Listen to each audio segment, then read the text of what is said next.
going to be spawning in here inside of Arcadia. But more importantly, I love seeing Period Chamber, my favorite area in the map. Biggest disengagement area, period. Now, the Kakashi finds out Jing. He finds an opportunity right now to look to the backline as Iran finds throwing knives to be revealed out here from the Jing. Finds a nice parry, but as Kakashi gets omnidirectional blue, the F1, or the F2, I should say, blow up shows up at the Viper. 1-2s from Iran. Goes for a back off, tries to fake it out, doesn't have any ultimate just yet, gets immediately blended from the dual blades as Wushin98 finds a parry throughout. This might be the deletion that comes out from WBG as it comes out pitter patter into the focus slide reveal. Another F2 to be thrown out from the Viper. She might have an opportunity of hiding around here for a scare rush, but obviously Jing has nothing really left to his stead unless he gets his ultimate online and sets up for this 1v2 for Wushin98. Has his opportunity to be locked down here. Going for it.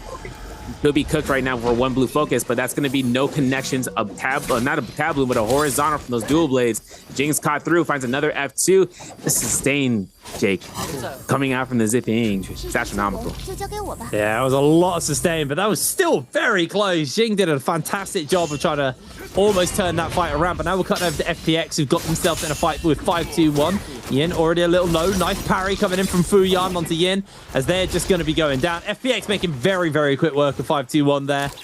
Quickly dispatching them, able to get themselves a victory and now continue their advance forward as OA getting themselves in a scrap here versus WZ. Meng with the purple armor is going to be pretty tanky at this point in the game. Not many people are going to be handle that, especially when he gets the parry off. Goes in for a whole heap of damage onto Lue. They're taken down. Ming doing some tremendous work here for the side of OA, but WZ still looking to see if they can find any level of a turnaround onto them. Cookie lost his armor, same for Miyu. There's Ming trying to just open up, see if he can find another parry to get some damage onto Cookie. Not enough to get him as the Meteor from Two-Tick goes wide. Out comes the microwave, though. They're going to look for the stuns, as I don't think XXMU is going to be able to sustain versus all three members on his own. It's doing a lot of work to Two-Tick there. Gets the dazzle off of the orb, but he is just getting slowly but surely whittled down by the ranged weapons from the side of OA. Two-Tick is just playing evasion. There's the uppercut. There's the finisher. Now, Mang's going to have an ultimate, but he's going to be having not to have expended it. People are P-Square with Two-Tick going to be having their expended for it, and they might actually go for a shop just right down the minute. But more importantly, floating platforms, YZG operating towards Statue Workshop, they're going to be having this location unlocked. They haven't gotten through any fights just yet, still having their first rebirths alive. And for TXJ playing out the Tianhai, this is going to be an option right now for his Tianhai gameplay off of this round to hopefully see success later on towards his rotation into Romyang or even a Mandate Yard. Switching on over to the Misty Glade, we know JL is going to be having to get chased on by ASC. ASC has spotted them out. Viper Lucian Tessacomp versus a Xiphon, if I'm not mistaken. Actually, in terms of it, we might see JL with the Sand Siphon. There it is.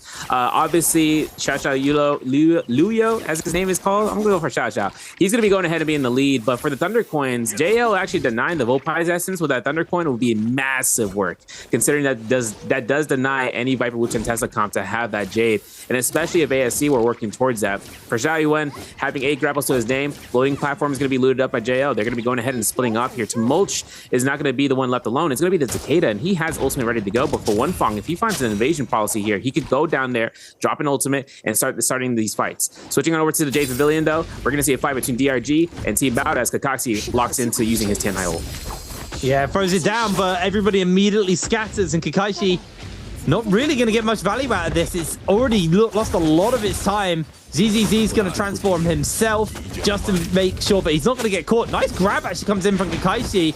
Wonder if he's going to be able to get the slam off. He's able to get the punch down onto Zem. Can't find a grab in response from ZZT, though. Kakashi and ZZT are just going to be going for a brawl out, a monk fight right now. But Kakashi, he's going to time out first, and that could put him in a very, very dangerous position. Bowder, their health bars are very low. Zem's been forced to throw the ultimate down. He's going to look for those dashes. Can he actually get the damage off to secure those kills? Interrupted by Donkey 9 there. Donkey 9's able to get the dash back onto him.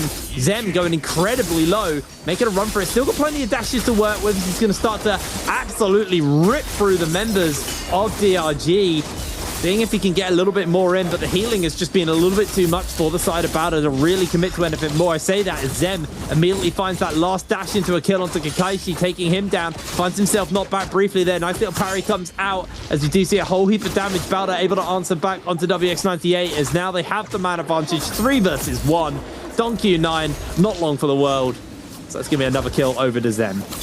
And as them being used, throwing knives was like a nice showcase and seeing how much that mid-range really comes into favor. We're actually switching on over to JL's fight. They themselves with Cuckoo squared, having him wielding out the throwing knives.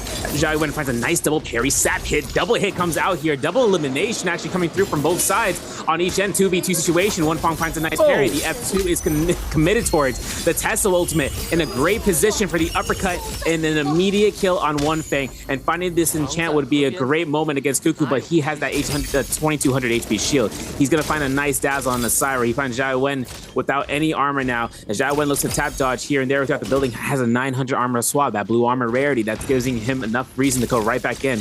Pistol shots against Cuckoo is going to be, worthwhile in the effort since Miss is going to be the main target here. The Syra ultimate is donezo. Miss has that F2 for the shotgun blast. There's going to be the one F1 coming out. And for Cuckoo to throw out the double horizontal from the throwing knives doesn't give him enough notion. Parry like that confirms the kill even more. So we see 3 eliminations for ASC, tying it up with 4 other teams with Bauta, FPX, DRG, and Noe. It's cool to see that the use of throwing knives and like how they're being used. They seem to be used by primarily those off DPSs, the people who kind of want to be in the scrap but not the main character, so to speak. They're kind of coming in as a supportal tool, as a like you said, mid-range kind of almost utility getting out there. Obviously, I guess utility is not really the word, but that kind of mid-range value that it brings is huge. We still see things like Pulse Orb being super high value just due to the amount of space that you can buy with them. And Pampy rocking those purple halberds. I mean, I love the halberds. I'm convinced no weapon strips armor like a halberd, man. Like, you get that charge off and it just like, you just get, I can't remember what it's called, but you just get the punches off. It's brilliant. You absolutely strip through the armor with halberds. Are hitting a little bit of a downtime now. Realm of Yang's going to be spawning up momentarily, though, so everyone's just getting that last little bit of shopping done, maybe buying up some Bane's Breath so they can control a portal, make sure that they don't get interrupted, because there are a lot of blind date comps, and I was quite critical last year, but I didn't think a lot of teams were playing that comp right. You want to be diving in and just being a nuisance at the Realm of Yangs, because most teams aren't willing to commit ultimates. So you get that kind of free first move versus them, chunk them out, maybe pick a kill off or 2, and then whip out the Wu Chen before it gets too dicey for you once your ultimates are burnt. So I would like to see these blind date comps actually try and play into it. It's the best way to shut down these monk comps from scaling. If you pick off one of their players before they get into the Realm of Yang, they're not going into that Realm of Yang. That's denied them a scaling tool. That's denied them the Vermilion Bird's Might, which gives them, that safety net in this next stage of the game. So I want to be seeing ASE, who are currently rocking one of these teams, to head over towards the Realm of Yang and pick it up. I think right now, though, it was just grabbing the Volpine Essence. That, to me, signals that they probably do want to jump into a Realm of Yang. Volpine Essence is very much we're going to go just secure a Realm of Yang with that. And, yeah, they got to make some moves now, get over to them. Yeah, it can actually even end up to a Spear Wheel, too, right? Because considering that if a Realm of Yang team has a Kylan Former, they can counter the Tianhai, but then the Kylan goes in and goes throughout. If they burn their Volpines in the Realm of Yang, that's like spaghetti moment. Jade's on the standby here for it, jabbing on TXJ, a Bennett Ascent on QGG. Double Tianhai off the rip here. TXJ looking to get Oss, obviously not going to get any sort of phasement of that jump. But we see Yin, who's right in the backline, looking to try to connect off of Pampy's grabs. And for a single grab against Yin, TXJ looks to immediately slam down as Pampy is at that 60% HP threshold. V1 comes out from the Zipping potentially. I'm not too sure. He's been holding it for the Kylan really pretty much. As you can see, another grab on Yin. He's getting caught in the water, and there's going to be a Kylan ultimate to try to deny Ivan, trying to save out Pampy, but Pampy is down already. Nice an immediate grab off the leap, immediate slam down. Knowing that V1 for Yin is going to come through, we know there's going to be the slashes of the lifetime for the sustain for them to keep themselves alive, but there's a blurring eye as TXJ gets caught through the slash. At one parry bell comes out, a jabbing hit not going to be made. It's going to be a stanchion coming off of Yin and into the gold focus, which really extends us out. Finds a nice double strike out of that. CXZ is putting the pressure as the Kylan one jump LMB to the parry. TXJ goes ahead and nearly immediates an elimination, but with TXJ coming through on top with QGG, I know these guys are going to be going ahead, picking up the loot from the Realm of Yang, most likely getting the Vermilions, gold pole sword, but more importantly, seeing now whether or not they're going to be getting a chance of converting any of these weapons, like the spear, into a staff. These guys are going to have this victory, and it's going to start pushing full throttle. I mean, that was absolutely beautiful. TXJ was so consistently good there, in endless grabs into interrupts with that slam down stomp. Like, they just played this really, really cleanly. And, I mean, this is why YZG have won every every bi-weekly so far this season. They've come into this year on fire, and they are not letting off the gas. They're looking like they're looking incredibly consistent already. 3 kills under their belt. Bowder, though, on our screens right now, they have 6 kills. They are leading the charge on the scoreboard. With that Bird's Bite, they're going to be looking to try and pick a little bit more up as FPX happy just to go and secure themselves a Spirit Well. Let's see what goodies they can grab from in here. FPX also having a relatively decent game. I mean, they've got the Roma Yang debuff, but this is just grab as many goodies as possible. Make sure they can use that to then turn this into victories and cleanse himself of the debuff. I believe they got a key there. I didn't see if that was a key, but it looked like a key to me, so might be looking to go towards a vault. But again, you're wasting quite a lot of time if you're going to be doing that, so they may have to go for the fight first. Yeah, it might be go on. It might be a rebirth charm that drops down. So if they keep Notion, they could have one of their players go down and then they can res them. I think that's going to take a lot of time because there's not a high amount of self-damaging, self-harm environmental conditions out there like poison shrooms or burning flaming cage. But they do have an opportunity of seeing a fight here. Bauda off of the Roma Yang win, goes for immediate ultimate. Sleepy T might be looking for a grab against Revenge here, but the level 2 knockback comes out. Might be seeing the grab with the energy that Revenge hasn't expended. He's going to get a full avoidance for that.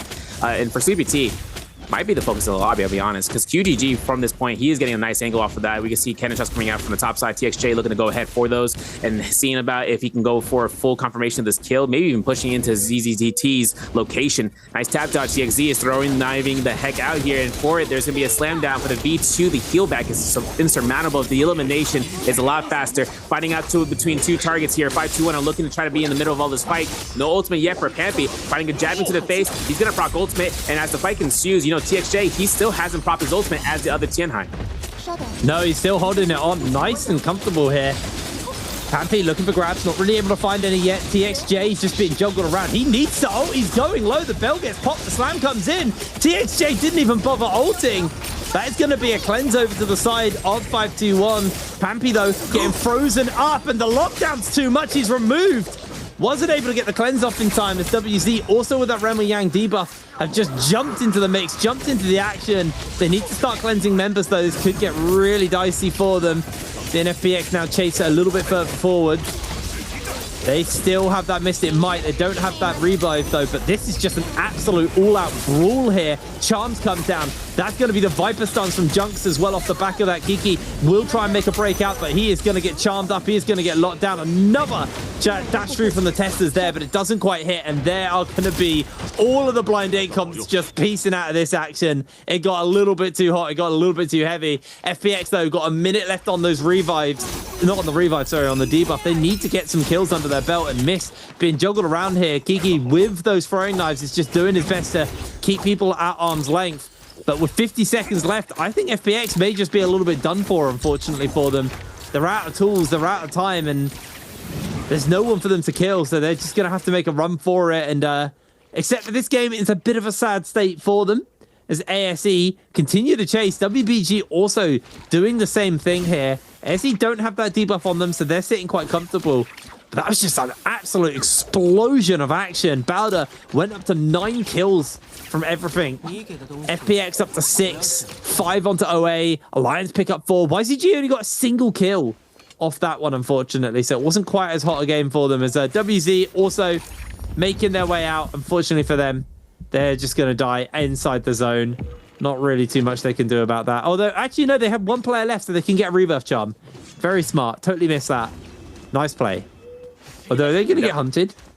No, I don't think anyone's near them yet. I think they're safe. Yeah, they might be safe. The one thing is that FPX, remember that mention of the Rebirth Charm? They themselves probably went back all the way to that with one of their teammates, ZGE, actually going down because of their Romaine depletion. So then he could potentially get res as well. There it is. There's a Rebirth Charm from Kiki to be picked up. Then to hopefully get used in just a moment. A lot of teams still active within this lobby. Look at this.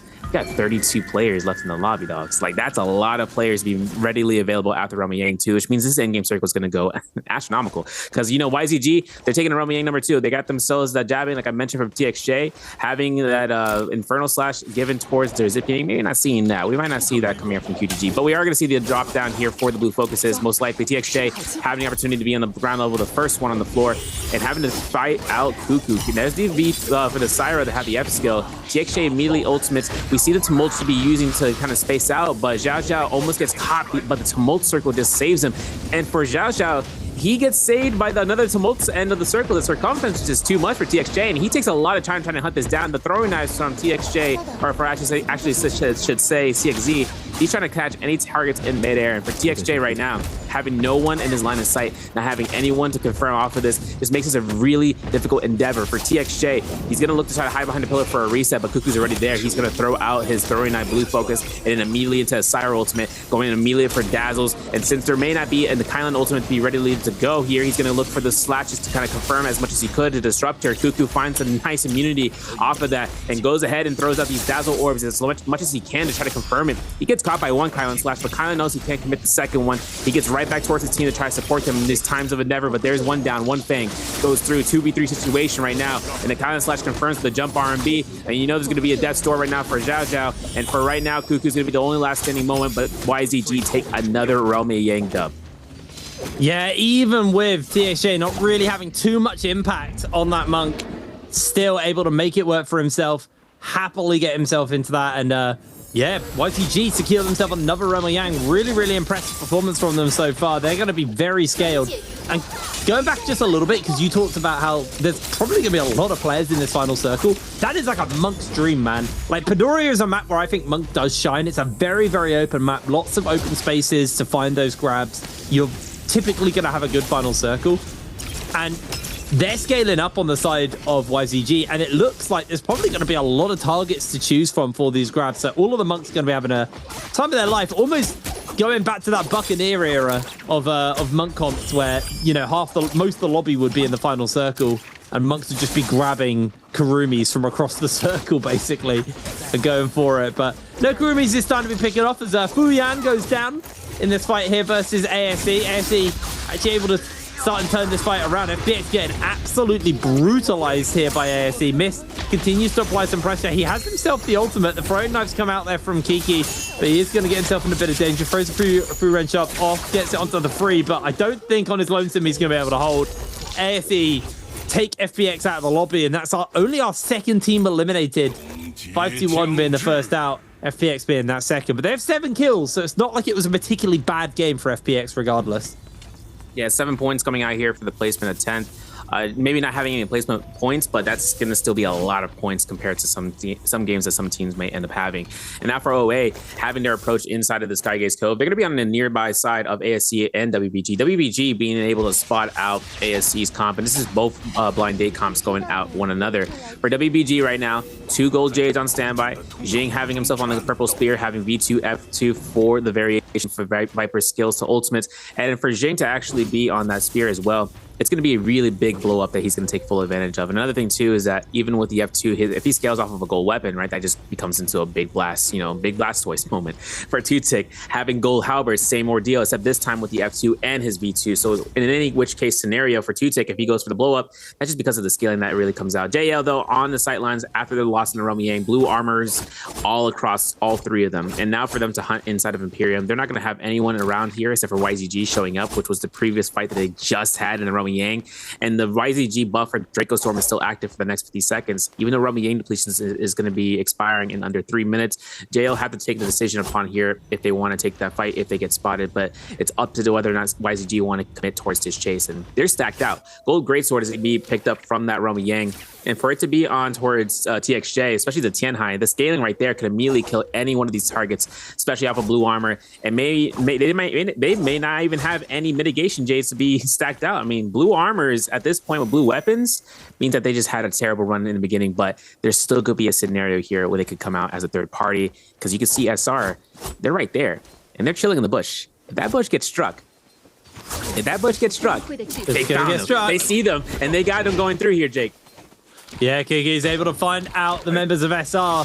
But SR, all they really need to do is evasion. If they don't want to get the whole lobby sent onto them, they can just evade JL, try and turn the attention. JL only have 2 minutes left in this lobby, so it's a fair amount of time you have to buy, but you can buy it. Still a lot of people left in that lobby, and as soon as anyone gets low, the Sharks will be summoned as that blood in the water will just pull them in.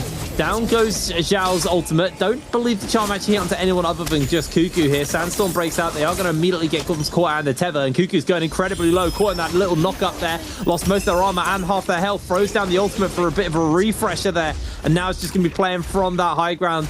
The blind date comp are just going to blink away, and JL now have to find them in time. The rest of the lobby are also in very close proximity, though, so this could just be so dicey here for JL. They committed a lot of ultimates, and now they have to continue this press on for attack. They've only got a minute left, but another charm is going to connect onto them, and they're all going to get caught out by that tether. Cuckoo caught in the potential lockdown. Here comes the zone as well. Cuckoo's going to get the breakaway from the stun just in the nick of time before it kicks off, but that is already a member of JL going down. OA able to clean them up. Missed. Takes out one Fang, and Cuckoo, the final man standing, is gifted to SR. The blood was in the water, and the Sharks all bit. Yeah, man, they were hungry for that carnivorous, beast in the water for the Predators. And one thing that makes this very dangerous is that in a position that we just saw, the teams were going to rotate down that regardless, just because they were running off the edge of the circle past Skygaze Cove. For them to show up, just only a matter of time. And then the Wu-Chen port, unfortunate. For the case, they burned all the ultimates, and then all of a sudden, there was no defensive measure. Switching on over to a Spearwell, though, Draco Storm. This is going to be the line in the sight right now for YZG. Even though they got 7 eliminations, if they take this Draco Storm, this defensive motion from TXJ is going to be denied, as Bowd is going to be looking at CPT to kind of push this one in, and this is a great moment. But for ZZDT, for Team Bowda, the moment his Tianhai ultimate comes out, what's going to be the notion? Is it going to be a Kylan ultimate to defend this and then getting a full reset? Is it going to be a push from YZG to go through? It looks like YZG does not want to contest this whatsoever. And so for that, we're going to be skating around this buff to try to get the duration to last as long as possible. With 9 eliminations, Team Bowda are stacked up as is. They got themselves a focus slide into a aerial red for XCM. They have a fire circle lock for Jing, as well as an advanced heal. And then seeing towards any of the smaller J's for the mitigation, they are really going to be hammering this Draco Storm towards the players that they know are existing on the east end of this map. Yeah, really nice play there. Able to bully out YZG, who are already very, very stacked at this point. So denying them any more gear and any more buffs is going to be pretty big going into this final circle, because they are definitely going to be the team to watch in this next moment. As right now, ASE, they've still got that Volpine essence, man. Like, the fact that Zhao Wen is still running around in the final circle, that's going to be a game changer. I promise you that'll be a game changer, unless they just get randomly caught out. And the odds are high. All of the monks are in the lobby. Quite a few of these monks are actually quite stacked right now as well, especially when one of these monks is going to be running around with Draco Storm, which they haven't even popped yet. They're still holding on to it. So that is just going to be going as late as possible. I'm going to look at YZG's loadout. CXE running around with a, purple throwing knives and purple armor. Golden armor onto TXJ. I assume he's also got a golden weapon as well. So that monk is going to be absolutely slapping people when he gets those grabs. As it's just a bit of a waiting game. Powder really waiting out as long as possible to pick this one up. There it is. Golden armor changed over. Zem grabs his goodies. Grabs a couple of berries as well. He needs to move. He's actually popping the ultimate. Yeah. He popped the ultimate preemptively so he can dash back in. That is really smart by Zem, actually. I like that. He gets a 40 healing going through. He's going to give the attack jade that he actually picked up. I actually want to talk about ASC's jade selection. Not only do they have Volpine's essence, they also have a good advanced group heal on one of their backlines, so that gives them a full benefit of just sustaining out inside of the games, and as well as having 2 martial art will form hooks, so 2 dual halberd wielders could chain reaction against one another to catch somebody, and that's not even included with the Viper stun or even the Viper blow up. So having the animation lockdown, ASC, the scariest in the lobby, to be honest. The only thing is that they don't have Draco Storm to kind of wield that power even furthermore. So for right now, for ASC, it's just going to be a sustained game that they're going to have full benefit into. DRG having blue armor still to this end game circle, not looking so hot in the next 6 minutes or so. So for DRG, they get lobbied out. I wouldn't be surprised. One range shot can confirm how much HP is left. Bowd is XCM, they're looking to lock down some shots over by WBG on the hilltop, as well as seeing with SR into the corner lines. You can see the F1 Bell comes out from CPT, and he loses all his armor as a result. Immediate depletion for that. XCM not dropping the armor. He knows that he has enough time to reset for Sleepy T, but looking behind here, DRG are just right in the vicinity with this Draco Storm to still be active for the next 70 seconds. And now, up until this point, the players are now going to be solidifying their positions right now for the next couple of minutes. For the next couple of minutes, we could see another Spearwell contesting position, which is on the southern end. We know that SR are looking to lock that one down, but as much as the teams are going to be around, they're definitely not going to let it continue, Jake. And we know one thing is coming out here, right? SR having them their spotlight right now to have the centerfold max of that Spearwell, it's going to be a Draco Storm. And so for these kind of informers, they'll want to make full notion that who is going to be on top and picking that buff up and running down the lobby in the next couple of minutes. I think the smart play is to be the last team to pop your monk ult if you want to contest this Spirit Well. Time it out like Bowder did to YZG. Nice charm does connect onto a couple of players here, and it does look like more teams are jumping in. ZZT is going to be forced to go for that transform, but Junk's looking for the lockdown onto him. Don't see why he broke away from that one. Maybe just timed the transform really well, but CPT able to break away from that one. And right now, no one's really hard contesting. YZG are looking to potentially think about it, but they're, again, playing the waiting game. They're going to let someone else play the interrupt. SR jump into the mix, trying to just deny that monk transform. Will be timing out somewhat soon, though, so that is going to be Bowder losing a lot of power on the zone as they're going to close in, but the zone is actually also forcing them away. Bowder were able to get it. No one else actually bothered going for this fight, as now Zem with that Draco Storm and the ultimate on, quite happy just to be a complete menace to everyone in the lobby, catching on to Xiao Wen, getting them really, really low off the back of that one. Still got another charge or two available to them, and the ult will refresh once they're done because they picked up that Spirit Well. Xiao Wen so low, it's going to get blinked out as they are going to try and find a new position for that mega stun coming in from these Vipers. There's only three Viper teams left in the game though, so still plenty of people to lock down these monks when they go in. Zen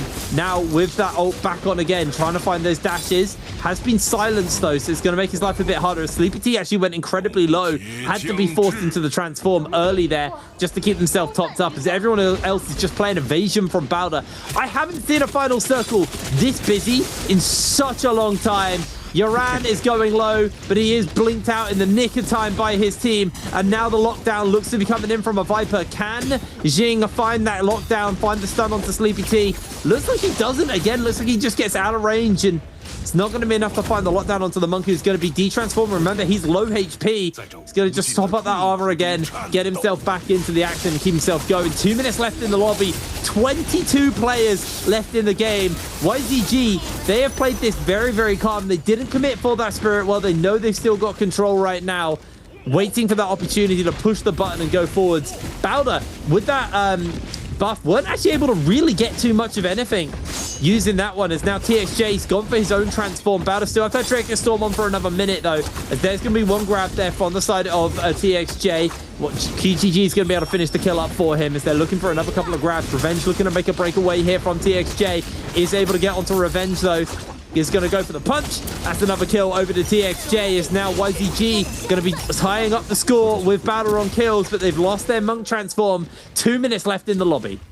Now there's going to be a pop coming out from Jing as he had that V2 variation for the Viper. He finds a shotgun blast, but no kill confirmation. Gets caught by Jing's Hepa detach. WZ Shimu is going to be going ahead and get elimination with the Cyro ultimate. For ZZT taking the time to repair here, he has Tianhai ultimate coming out in just a few moments. Draco Storm's going to be expiring here in 10 seconds or so for ZZT. He's going to be looking for the pop ultimate for the Tianhai. You know, there's a lot of Earthshaker action coming out from DXJ as he had that wielded from that buff. And then with everything coming down here, Sleepy T looks for a double grab. He confirms it. There's elimination potentially on one of them. Not going to be the case, as Sleepy T still has to burn through the damage mitigation on the J selections, and for TXJ doesn't get it grabbed. He has an opportunity to burning up here for an ultimate cast. As long as he doesn't get grabbed, this will be the situation where YZG could take this one out here. Sleepy T's ultimate is going to be depleting here in just a couple of seconds, having one grab, going for two, confirming it, slam downs. QGG goes down, then Sleepy T has to deform as a result, and now for TXJ, it's only going to be a matter of time for him to look for these grabs. As you can see, Yuma from Alliance going to be going off to the sidelines. TXT finds a nice kill on the backline against Always Monk, and as Mango to go down here, TXT looks for a single grab, single slam down against Bowder's Jing,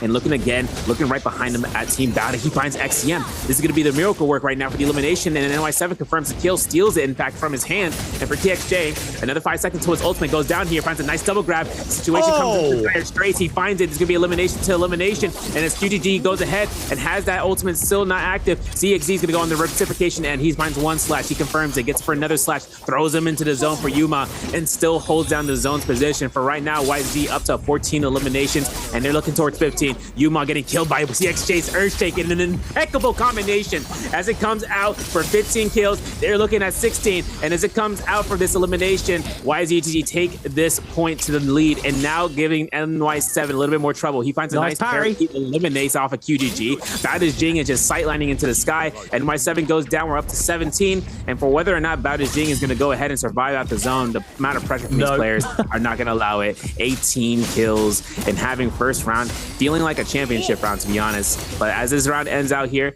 Jing is going to go ahead, go down. CXC is going to go down through, giving them the extra 1+ elimination, and YGG take MVP. There was a nice transform last moment as well there, just from TXJ to make sure that he doesn't go low enough in their timeout at the same time. YZG take game one very confidently, coming in after winning the bi-weekly final. Very alongside with Hipbrain. We are going to see a fight starting off between 08 and YZG over by the Feather Lake. This is by the sightlines of Igneous Mound west of Plume Castle. And for DRG, getting the troves of gold rarity is going to be a huge game, potentially for the RNG aspect. If they have the luck talent glyph board on standby, they'll be potentially getting purples or even blue weapons just to be picked up. And for YZG, no armors on either CXC and TXJ to be accrued. Now on the current patch, live patch, everyone gets common armor off rip, which is a really great feeling, especially considering if you find a weapon, then you can start going into an engagement round. Regardless, though, the players are still going to have to work down the not having common armor if they don't find it. And for alliances of NY7, having Pole Sword, he's going to be going up with his team against JL over by the Grizzly Rise. Alrighty, well, immediately the action getting quite low onto members of JL. See, Cuckoo gets a nice parry off onto Revenge, but NY7 also getting parried in response. Everyone Alliance just gets absolutely countered out, trying to see if they can find a little bit more damage. Another parry lands in, the bell comes down, but JL are making quick work of Alliance. That was parry city from JL, just catching them constantly off guard. Really, really nice start to that fight. Gets a Monk comp a little bit behind as we do see the Bane's Breath thrown down. I think that's WZ in control of it. So yeah, they're just going to quite happily pick themselves up this blessing. I wonder what they got from there. Golden Hunsword. That is a nice start for Cookie. You just need to get some good armor now and jump into our Roma Yang. I think one thing too with the Gold Hong Sword is that it's really a strong point to have for a 2-in-1 for just a self-standing blue focus after an uppercut. That way it gives the player behind him with throwing knives leeway to just chunk. He can chunk all the blue focuses, and they can literally put a target from 1900 HP down to 500 in the span of a split second. So if they get that off with the Gold Hong Sword, it's definitely going to be noticed, considering that Leeway has purple throwing knives, or flying knives, I should say. ASC, though, on the hunt, 3 eliminations, V1, F2, F1, as I mentioned from before. There's Justina, Syra, Viper, conversational comp to be made. If it's successful this round, I'm praising for it. Meanwhile, though, WBG are over by the entirety of Imperial. They got their first set of eliminations against FPX, most definitely, since they are in soul form right now. I wonder if we get a replay on that fight, because we didn't get a chance of seeing how this team would end up winning that fight, but they all end up with blue armors. Over by the Fortress Kaviani, which is southeast of Metop, WZ are going to be locking through the corridors and just seeing what loot they can pick up, finding the troves. But over by Yushan Ruins, YZG up against DRG, and an immediate elimination as CXC goes ahead and kills off Wushin 98, having the Syra ultimate to be active. TXJ is putting that early onset pressure. Hunch first, ask questions later. That's where Dongqing goes down as well. And then for the orbs to come through and all these staggers, only one Syra left to go, and then that's all going to be the last opponent for DRG as YZG pick up their third elimination after this throwing nice hold check. Incredible. Did he mid-air dazzle him? That was beautiful coming in. Nice little pickup, as now we're going to see sides of WZ getting himself in a fight versus ASC. Meteor goes a bit wide there from Cookie. Already no ult zone, so they can't really get the refresh off by popping the ultimate, but I don't think Cookie really cares. Nice little throwing knife action coming out, and WZ able to secure themselves 1 kill already. AFC Zhao Wen trying his hardest, but he is on his lonesome right now. No way he's going to be able to survive this. Goes for the freeze, is immediately cooked by WZ. I mean, they got the Golden Hunt Sword, man. These guys are stacked. Got purple throwing knives as well onto XXMU. Really, really set up. Realm Yang will be spawning up. Not yet, though. They've got quite a lot of time. So right now for the side of WZ, 6 kills already. These guys are going to have quite a lot of Dark Tide coins that they can start just looking to invest and kind of get their resources sorted out for the Realm Yang. They've already bought a Bane's Breath, so I don't think they can buy another one. I don't think they have the money. So they're probably just going to have to look to fight for a Realm Yang. But not really going to be too much contesting because there's only a couple of blind date comps. And like I said, no one's really been doing the blind date comp like we want to see, like we used to see them get played, which is jump in, be a nuisance, and deny people entering. Exactly. And you know, it's one thing too is that WZ with WZ they actually have 2 throwing knives on both their back lines. So this is gonna we saw that from the media elimination over by Fortress Kaviani. So through 2 throwing knives instead of just having 1-to-1 or just a 1 weapon individual to each. The fact that they're using both of them at the same time means that if any connections come off of one, the other one can connect off of it. And that especially comes on out of its vertical blue focus, where they throw 3 flying knives at the face of an opponent. If the other personnel is throwing out the throwing knives and charging up, they can just connect off of another one, and they can start a chain reaction for the Hong Sword to release off of that. There's a lot of connections off of that weapon, I'll be honest. So if WZ can successfully snowball into the Realm Yang and do the same exact work they've just been doing over and over again in this early game, that would be a sight to behold. Our map selection does show that Alliance is over by Cinnabar Valley, making the rotation up north. DRG over by the Pinnacle Town and just making a loop pattern off of Igneous Mound. Medtop still has 2 targets here, Bauda as well as WZ, just be forefronts over this area as it's still within the circle. And then over by City of Tong, 521 SR. And at ASC over down by the Tank Courtyard in the southeast region, they're going to be just looting up as a reset. And this Moonbane is still for another 80 seconds as it's still active. JL could be using this to just confirm that Realm Yang, or they can set to incite a fight, just like right now with FPX arriving to the scene. Alrighty, well, FPX seeing if they can see if they get some picks off here. Haven't really been able to actually get too much. They've not got their revives though, so this actually may not be for FPX. They might just be playing a more defensive game. JL summon the Bane's Breath. Now Kiki's just trying to get away from them, but he's getting locked in place. He has been able to get his way to the edge of that Bane's Breath, but still needs to be careful. Going to finally dance their way out as JL control the area. FPX going to be forced to heal up. And we talked about this quite a lot actually for the last few years, but Bane's Breath is kind of a dinner bell, right? Like, if you see on the map someone's throwing Bane's Breath down, the assumption is there's 2 teams fighting in there, and they're probably both blowing their ultimates, so the third party can come in. So JL don't want to hang around in their Bane's Breath for too long, just knowing that other teams are going to see that and potentially come and look for a third party opportunity. Even though they do still have their ultimates, JL probably would rather not have to kind of get surprise attacked. So they're just going to back off and make an escape for it. Well, DRG just done a bit of sniffing around again. Realm Yang spawning up in a couple of minutes. I believe it's a minute something. Yeah, it's 21 minutes when they spawn up, so 2 minutes left.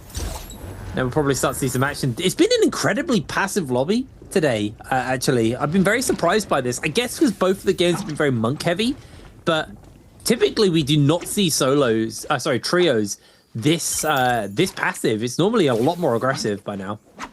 Yeah, definitely will be in probably after the first Realm Yang, then we start seeing this. 36 players still alive though is kind of it is a surprise. Today has been a surprise all around. XCM having himself a jabbing though as the Kylan. He also has Venom Tip, so if they start stacking up with Sleepy T getting a grab, that would be a great value for about it. This is their 2nd game on the Kylan former comp, by the way. So seeing them playing it twice means that bringing out a 3rd time maybe not likely. However, in Colorado things could change up for them for the better or for the worse, as we mentioned with the Kylan formers. But YZG over by the Snowy Forest, having the approach right now for the shop, maybe potentially just going for the purchase on their armor to have that for YZG. I'm not sure. Usually that's going to be the case, but Alliance is already on standby right now on that kind of former on their side, so they're going to be backing off completely and making sure not to incite any sort of violence against their opponents, making their way towards the Realm Yang primarily, and this revenge gets grapple sack. WZ though waiting out for this Realm Yang as SR are stacked out of their mind. 2 purple armors, 1 purple weapon at least on Junks as the Kylan trying to contest ASC for this. F2 to kind of push back, gets no confirmation. Outside Realm Yang fight is going to be occurring. An immediate deletion right there for Cookie Armor, and for that gold Hong Sword, it would be very nice to get 1 reset here as a team repositions to go for a reset. But we have our Realm Yang fight, YZG versus Team Bauda, off the rip into the skylines. You know that Team Bauda are going to be holding down the ground level, all of them having purple armors, all of them having the high tier equipment, and then the 10 high ult to pop off from Sleepy T. Let's see if he can find the grab this time around. He had a very, very good game on this last game as well. So second round here for Bowder. Immediately, ZZT finds himself caught out by that Sandstorm and has to reposition with a jump. He hasn't really achieved much, and he's lost a fair chunk of health. Everyone is just positioning so well around and comes in for the slam down onto YZT, but isn't going to quite get onto them. QGG is going to get caught. The punch comes down. QGG able to survive for now, but they do get the follow-up. Can they find the re-grab? Looks like he's able to break away for now. Furen shoves coming out across the board. Time breaks, and now it's going to be TXJ, who's keeping his Takeda alive with the healing, is now just going to continue to microwave onto the members of Bowder. Orbs come out for some healing onto his teammates just to keep them alive. As you see a parry actually land onto QGG. He's able to reposition, get himself back up. The healing comes out for TXJ. His ultimate's timed out, and the Furen shoves starting to do their work here for the side of YZG. A parry making its way forward from TXJ onto Jing. Jing goes low. Jing will fall, and YZG have made very quick work of Bowder, really effectively evading the onslaught from this Monk comp. They're knocked out. That's why I love Takeda, baby. That's right. You know what's crazy too is that ZCZT looked for those grabs on the Takeda on the Takeda after 2 Counter Slashes and wasn't able to confirm it. It was unfortunate. We are going to see one of the more stronger Jades to be picked up here, engraving on the purple rarity side for this team, and for TXJ, CXZ, QG, any one of these guys could be wielding that Jade with a long sword.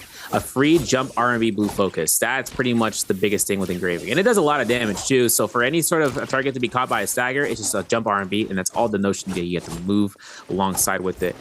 But with it, YZG will just look towards in the southeast and just start moving. JL and OA are actually contesting over by north of the quarry towards the tower. And now for Wonfong having Tianhai ultimate, he's going to see the investment for the Wuchen port, looking for the light, the line of sight for the light beam, and that's going to be down south. So now they're going to have to start chasing this one down. There's another team going towards the north with FPX and WBG, both of them losing out on that Rum Yang. So for both of them, both going to be probably spawning in the middle of this fight over by Plume Castle as OA are trying to reposition past here.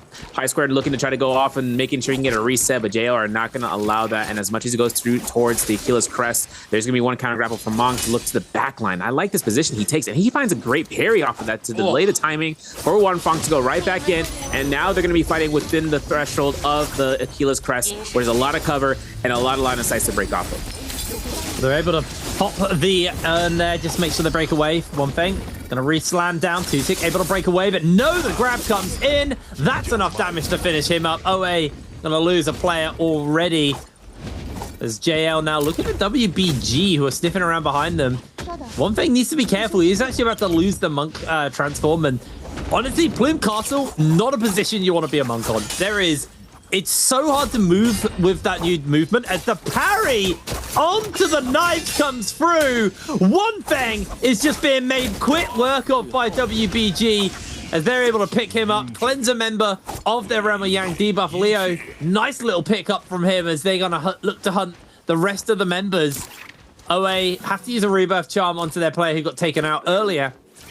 As YZG getting himself into a fight versus Alliance and DRG here. Seeing the Furen shove coming out from QGG. He's just going to get battered by Yuma. Got that golden hand sword from earlier on in the day. As now it's going to be TXJ taking to the sky, looking for those dazzles off. The microwave beam is absolutely cooking Alliance alive. They're going to be forced to go in for a transform. NY7's looking for the grab, but Yuma's low. That's a good grab on the TXJ. Going to look for the slam down onto him. He's incredibly low, but he's able to blink out, throws out another dazzle. Is going to try and heal himself back up as YZG continue to fire away. Grab comes in, doesn't quite make the connection onto CXZ as he's breaking away for it. As NY7 going very low in the Monk transform. We'll be losing that transform momentarily, but Bowder continuing to put some pressure down onto them now as the third party comes in. YZG have been able to pick up one, but Bowder answering back with a kill onto QGG in response off the back of that as TXJ going incredibly low. It is just a blender of action here. Everybody diving into the mix as ZZT finds himself caught out as SR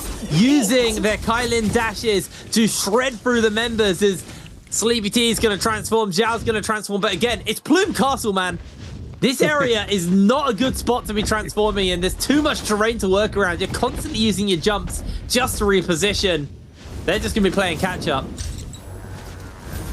Gonna have launch pads, man. There it is. EasyTT finds it. He's gonna get it up to the high of the ground if he can. It's over. But of course, FPX in their Tiana held inside of the. Look at that. That man can't even move. He can't even move. He has a deform to move past this area. And now it's up for him to reset. And for FPX, they have 50 seconds for the Rummy depletion to get rid of. They have it to be done on ZGE, so he doesn't have to worry. But it's really for Fuan as well as for Kiki. Looks for the Kami kick off at this end for Kiki. Looking for the F1 and then looking to the R&B. Holding for the blue focuses off the throwing knife. He connects against Leo and he attempts to do so again while Leo isn't paying attention. He hold checks. He burns Leo's combo breaker. And now against Yaron, it's going to be a notion whether he can confirm this off the blue focus. There it is. One hit. The soul bloom can be picked up here for Kiki, and there's going to be the case. But Fuan is going to be low enough to be eliminated here by one hit, one sneeze, and there's the immediate elimination on towards that. For FPX, Kiki building up rage per second, throwing out the shotgun hits off of the blades, and if he can go off the flying knives and just kite, he can do that so long as he can get a blue focus just in time. There's one click. QGG is going to deny the escape, but the disengagement is still going to be had for Kiki, and with it, you can actually see a Rebirth Charm had been purchased from ZGE, and he gets Fuan back into the game. We still have 30+ players in the lobby, and this round rank number 2 is going to be contested here. If one of the teams can try to enter it, YZG are definitely on the stead with 8 eliminations. They want to make the entrance towards this as feasible as possible, and they have this to make it so that if they wanted to, they get the pairs and they can go right back in. They know no other teams besides them would be one of the 4 to be selected for this Immortal War Roman Yang. And for Alliance right now, they're going to be contesting against this team. A level 60 Alchemy is insane work for CXC, as well as having a group heal and that engraving as mentioned. So for right now, the mitigation is high, but for right now, Alliance could potentially take the fight, whether or not YCG drops this. All right, let's have a look, because they're going to drop down into the fight immediately. There's going to be the Sandstorm broken out from the side of Alliance. They can fire back as NY7 gets knocked back briefly there. Some damage coming in. YCG trying to find the turnaround, but for the moment, it is just a bit of a waiting game, waiting for those big moments to break out. There's the Furen shove coming in from QGG. NY7, he's going to go for the transform. The Sandstorm already being used is actually really bad here for YCG. Doesn't give them a place to kind of waste the time of that Takeda, but they are going to throw down some damage. Yuma just exceptionally burst. Already looking for the heals as TXJ is going to do his best to make sure he doesn't get too much healing off, as now NY7 wasting a lot of time on that transform. Revenge also going low. TXJ still continuing to just beam through. He's able to take out Revenge in the middle of all of the action, and a grab comes in onto CXZ. They do get a slam back, but the transform's now timed out with a man advantage in the favor of YZG. This is just going to be too hard for Alliance off the back of this one. They're trying the hardest. The Dazzle is going to hit onto the pair of them. And YZG take their second Realm of Yang in this game. They are having such a good start to this week. Really, really clean stuff from them. Yeah, picking up a Universal Slash and Gold Dual Blades to be picked up is insane work. Soft Step Gecko Foot, as well as a purple Rarity Jade to be picked up. SR, yeah, see, SR looking towards them with the R&Bs. Obviously, with SR having this Draco Storm, Rico not having armor, it's not going to be only a matter of time. It's going to be a matter of when the heal comes back. For Zhao getting caught by the Syra as the focus comes out, you know, Zhao doesn't really have much of an issue here. He can go for some bow shots if he desires it after Leo deforms, and then he can just go ahead and lock it down with Junks. But Junks is going to be on the chase, being the one in the forefront as Leo is trying to escape. Rupture Galore to be revealed for Junks here. 1-2, there's the jump LMB attempt. And for 2 eliminations right now in the Romy Yang buff, not even the Romy Yang buff, but most likely a Spirit Web buff here, not to SR, as we saw that on the field. So for 2 eliminations, I should say right now, SR is going to be holding down the fort as a conformer. Maybe not as one of the Romy Yang winners with the gold armor and a gold weapon, but definitely going to be one to be feared, as it is one of the few Kylan Transformer comps with the Tianhai. And for Zhao having gold pull sword scale rarity, he goes back. He saw Tuku getting a fight with Fuan from FPX with common armor. Unfortunate, as the Zipping can still kite around Serpent's Pass. Once those catches come out from the throwing knives, it's only a matter of time before the teammates show up and they commit towards the elimination, as it might come out towards this. As Fuan goes down, still not going to be the only one left. FPX still has 2 teammates on standby to be alive. Yeah, unfortunately, one of them is eliminated, actually, and the other has the Realm of Yang debuff on them. So FPX in a pretty bad state right now. They did jump into that Realm of Yang, their monk, just to try and escape everything. Oh, they actually all got in. Okay, they all got in. But this is FPX just taking them their fight versus Alliance inside the Realm of Yang. It looks like it's starting all right there for Yuma getting grabbed, but he has the dashes lined up, and FPX just unable to really sink in any more grabs or any more damage. Yuma, plenty of dashes lined up, and with the members going low, Fuyan was already incredibly weak because they'd just been picked up. There was a rebirth charm just before the Realm of Yang spawns up, so they were not geared for this fight at all. It was more a desperation escape from FPX, but put them into the Realm of Yang, and ultimately it bought them time, but I don't think it's going to buy them enough time. I think this team is unfortunately in a pretty rough state right now. They might be able to get a fair amount of damage down onto those onto Yuma there, but this fight went on forever. This is a long old fight, this one. But there you go. MI7 tidies it up, and yeah, from there, it's just ZGE getting caught by the scale rushes, or actually just about evading that scale rush, to be fair. But 1 versus 2, Alliance get to play with their food a little bit here. There it is. Nice parry, actually. FPX put a serious fight up in this one, actually. To be fair, that could have been anyone's Realm of Yang. Incredibly close. I am surprised. I'm actually kind of curious because I heard the musket shot from ZGE, but he got caught off the RMB, which is unfortunate. So he was really preemptive in trying to land it right beforehand, but NY7 coming through, carrying the game. Now there's going to be Alliance with the full Fear gear loadout, and for YZG, they still don't have Fear in their hands. They are the Fear itself. They're going to be manifesting this position on the hillside right now against Iran as WBG. They're getting caught out for Iran not having ultimate. Just jump LB spam. That's all you need to do, especially for your teammate on the back line. 12 eliminations right now for YZG. On the purple staff, just be the primary weapon for the Takeda as usual. And my 7 look to try to chase down no target over by the Ice Shard Lake, finding out JL and OA. But most importantly, 2-tick having no ultimate and having to keep the chase going throughout in the vicinity of a Valiant Challenger. The Valiant Challenger could be lighting and sighting this and just having the vision on the opponents, while they don't realize that Alliance is without any sort of buff right now, or in terms of it, they don't have they have Realm of Yang depletion to get rid of. So for Alliance right now, case scenario is that the teams could look to chase this down if they realize that, but whether or not they do or don't, Alliance just has to just play for pocket, and then they have to make sure they can look for a snag off of somebody. Otherwise, it's just going to be a numbers game. They have 25,000 Dark coins. I highly doubt there's any Reaper charms still available, since we saw all those fights by Boone Castle. But if they end up going through the Spirit Wells, they can find the residual loot to be picked up here. I think it's going to be a hard one to find those rebirth charms now. There's Kiki from FPX, the lone member. 38 seconds left on his Realm of Yang debuff. He's not even going to make it to that. SR able to finish him up, eliminating FPX. And I said I don't think this is a particularly good Monk lobby. I really don't think Holoroth suits Monk at all. And yes, it was a Monk taking a Monk out. I'm very much aware of that. But regardless, I do worry for them. Alliance, another one of our Monk comps. I think Revenge, they might still have enough to get a rebirth charm off, actually, because Revenge is going to go out, and Alliance are immediately going to look for the soul birth, the rebirth. There's a shot beneath them. No way. They got it. He's got to use it, though. That was the last Reaper charm, and then the team looked to invade. That's unfortunate for Alliance. I think Alliance actually got caught out. Oh, sorry, I'm an idiot. It gets shared. Yeah, sorry. Yeah, he is going to get caught out, though, unfortunately. If they get a revive onto 1. The problem is Yuma gets immediately picked by WRG as they come in. So a really nice little play from Alliance is immediately undone. And, yeah, there goes Revenge as well. Alliance losing 2 players, 1 Monk left. We have 3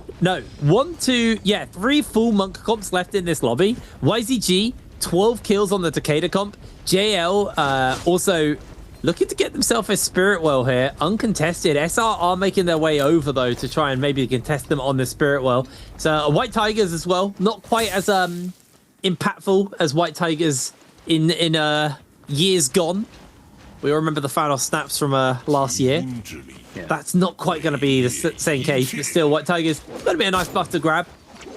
More about all the rest of the gear as well you're going to be able to pick up from inside that is YZG. They're just hunting. They're just hunting for solo players. Grab himself a couple of extra kills because these guys are crushing it in this game number 2. Yeah, looking at the Jades right now, there's a lot of Jades to be selected upon. Kablu on JL, as well as seeing another Universal Slash on YZG, and then also having an engraving and a jabbing on one side to the other for them. So they're going to be having those power Jades for purple rarity. But obviously, OA's Mong's going to be looking to get chased down here by SR. SR looking to confirm this kill elimination. As I mentioned, Junks having that Rupture Gale Orb. One person in the lobby that could really just start disrupting, and especially that JL is one of the second kill leader in the lobby. Now, definitely the second one, up to 10 eliminations. And for Zhao Zhao Liu, it's going to be a chance for him to get that Soul Bloom after investing the ultimate, and then they have to start kiting back towards the north, and for it, towards where his team is with the Spearwell, and just cutting that buff out. Luckily, no one was wanting to contest that. JL's good for that right now. SR looking to make a slight approach while Alliance and DRG are just on standby. We know NY7 is going to be one of the few remaining teammates on to Alliance, so for him, getting chased out is an unfortunate circumstance, but it's to be guaranteed. For JL, they can take the fight into the zone no matter what. Even with the weakness escalation, they'll just come right back out and get the White Tiger's prowess as NY7 tries to die at the zone. He gets hit though. It's kind of an unfortunate hit for that last hit confirmation to get the zone tick damage. It's still be procking, and for NY7 to not get the elimination to the opponent's team, he's going to go for a Tianhai ultimate here. He gets it. But X1, Xiao Yuan is going to go ahead and get the crossbow shots. He's looking for a res this whole time. Impeccable. That's what you call a teammate right there. Now it's going to be forcing the team to want to take this extra time into the zone and probably even eliminating Yuma as a result. But for NY7, he's kiting into a Moonman. Oh, no! I can't believe that instance happened just like that. Dude just parasailed into a tree, man. No way! Alliance get eliminated by Bane. MVP. That's just tragic. That's like, there's no one to blame there. That's just bad luck. He was trying to heal up, just about gets clipped, and 2 times in a row. Rough one there for him as JL does get frozen, actually. Inside the Bane's Breath, that could have been real dicey. YCG decide not to full commit here. Ooh, people are getting very close. I love these Bane's Breaths. I know there were some people who weren't massive fans of it. I think they just add like unnecessary chaos into the final circle, and I love it for it. It's my favorite.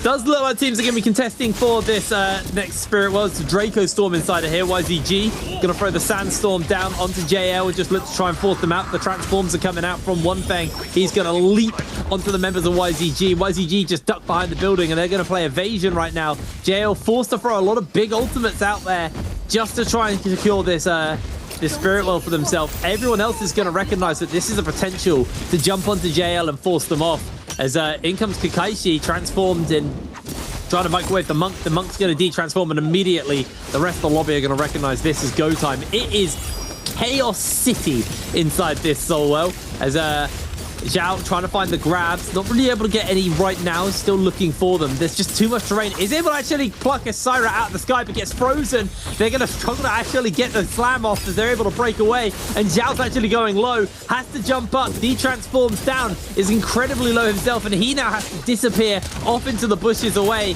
JL are back on the point, but they have to deal with the wisps coming in from those Tammies off the back, and now Bowder, it's their turn. Sleepy T's going to transform, and he's going to look to control the zone.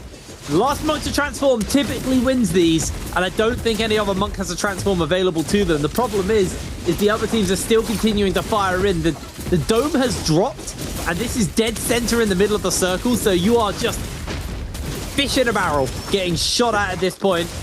As YZG going to get sent back in here by ZZT, but he is incredibly low. He's getting jumped onto. That was Kakaishi jumping into his pocket, looking to see if he can finish him up. JL still continue to try and hold and control this Spirit Well. It looks like it's about to tick over to them unless someone comes in and contests. It's YZG finding the lockdown. One Fang's going low. JL's Cuckoo is going to lose his life as they're continuing to fire down. YZG now in control of the Soul Well. It's going to be a pop for them unless someone else can jump in. They've got the Siren Microwave just beaming on anyone who tries to get close. The stuns from the orbs. It's so close actually for them taking over, but it looks like they're going to have to back off once again. Everyone is just contesting for this. Is constant action. JL jump back in. They're down a player though. They need to be careful. One Fang losing a massive chunk of his armor. He is just going to get sent back in here off the back of this, trying to escape. I'm running out of breath, man. This has just been endless action. I'm gonna take the baton. We're gonna be going through here. Is 2EDG getting the throwing knife shunt, and that's a Spiral still getting contested. And this is a news chance right now for the players. If they don't confirm this thing's gonna disappear in a couple of seconds. For this SR, look at the hard confirm it as it stands to put to have the Tianhai to look for anyone who's trying to shoot some range shots. DRG are gonna be the main benefactors for that. As WZ are also looking to make sure they're trying to hit those pistol shots. As SR weren't able to confirm that Spirit Well, the Spirit Well deformed itself. Zhao still in Tianhai state for the Vajra, having to go up against One Fang as JL looking to try to contest him out for his HP threshold. It is low. And for Onefong, looking for grabs, even with Xiao Xiao going down for JL, this is still going to be Onefong's game for a single grab to a double grab potentially, and trying to get one target out. He finds it, he hits it, and obviously right then and there, he looks for a re-grab, but the elimination comes out with the throwing knives from QGG to confirm the kill elimination. And for Onefong is going to be the main primary target of this lobby. The players are splitting out between the top rounds of this cliffside. As we see JL go down, we have 5 teams left. QGG looking to pick up the Soul Bloom as he's going to have active Takeda Fury ult for the next 10 seconds and go straight to the highlights after using the Fury Blast to confirm blue focuses. XEM having the Kylan ultimate still on standby as Team Bauta is going to be holding down the fort. And for this, we still have 13 eliminations for the Sand Siphon Syra that YZG are bringing to the board, and they're still fully healthy as can be. They're on the bottom floor of this cliffside, and Sleepy T is on active Tiana High ultimate, finding a grab against Dongqing. Maybe potentially finding a double grab here. He's gonna go for the single slam. We might see a re-grab potentially. He sees a bomb dash on Dongqing to the bottom of the floor, and as SR's Junks looks to arrive onto the top side, it looks like it's gonna be a king of the hill situation as Sleepy T looks for this position. And as much as WZ has an opportunity of just trying to survive with 3 of their teammates, Junks is gonna be the next person to go down in this lobby with his ultimate ending. No more healing guard is available for him for the 4 seconds of immunity. He finds 1 slash to repeat that HP to be built up. But Junks is going to be the one person lobbied out, and that's going to be elimination that Dongqing is going to pick up. 4 teams left on the board right now. 4 teams left. I've never seen this many teams in a final circle, not in an incredibly long time. Not since the old days where with Yotos all be ulting on top of each other. Dongqing's got his F available, could just look for a massive slam down as everyone closes in. As it's just a fight of aerials, sandstorms have broken out, everything's getting thrown down. Kakaishi's able to secure himself 1. YZG, they do still have TXJ, and he's going to be looking to put some work in as QGG, also with a Fu Ren shove, going to be mopping up kills. He's still got another charge. He is taken out though, as TXJ's trying his hardest to try and finish up a couple of players. F's available to him. It's not going to be enough to touch the lobby times out. And I believe that's another YZG victory for them. They had so many kills this game. No one ultimately wins that, but wow, what a lobby. What a bizarre lobby. Today's the date. Today's very surprised by this. I really am. Didn't expect it, but here's the action spot already. It is grab weapons, otherwise punch like hell. And Kakaishi already been able to grab himself a little something. We are actually heading over the secret tunnel though, as Jing got himself in a fight here versus Junks. Laser beams coming out, and the microwave has started. Zhao needs to play the escape game. They're able to get those fireflies, which just makes them have such a big advantage here. Bauta already opening with that single kill, continuing to chase forward, throwing down the orbs, trying to find the stuns, and Zhao will lose their life. Bauta, 2-kill start. Nice for them. Yeah, very nice, especially the Syra getting the ultimate and having no worries about the poison shrooms within the secret tunnel. So not having that worry is a really big benefit. Switching on to the other side on the western end, DRG passing JL over by the islet crater. We saw this on drop just pick up loot and start slapping. This is going to be the case right now since they are looted for DRG. All blue armors, blue weapons across the board. And now for Cuckoo to go to the Skybound. For Kataxi, it's going to be waiting this one out here. If he can scare rush blue focus, that'll be a great notion for a drop down blue. And then obviously with Xiao Xiao going ahead, having the F1 out, getting dropped down, pole sorted, blue focus to blue focus. Parry was anticipated. The combo breaker Tessa ultimate is good. This is going to be the parry that comes out that might put one team to the dirt. There's going to be JL holding out for stone form. R&B charge comes out against Wushin 98, who gets eliminated, and that turnaround's impeccable right now. This comp, which common armor on board, by the way, for all of JL, up against blue armors, and the line of sights of both the Tessa ultimate that really decided the fate between DRG and themselves.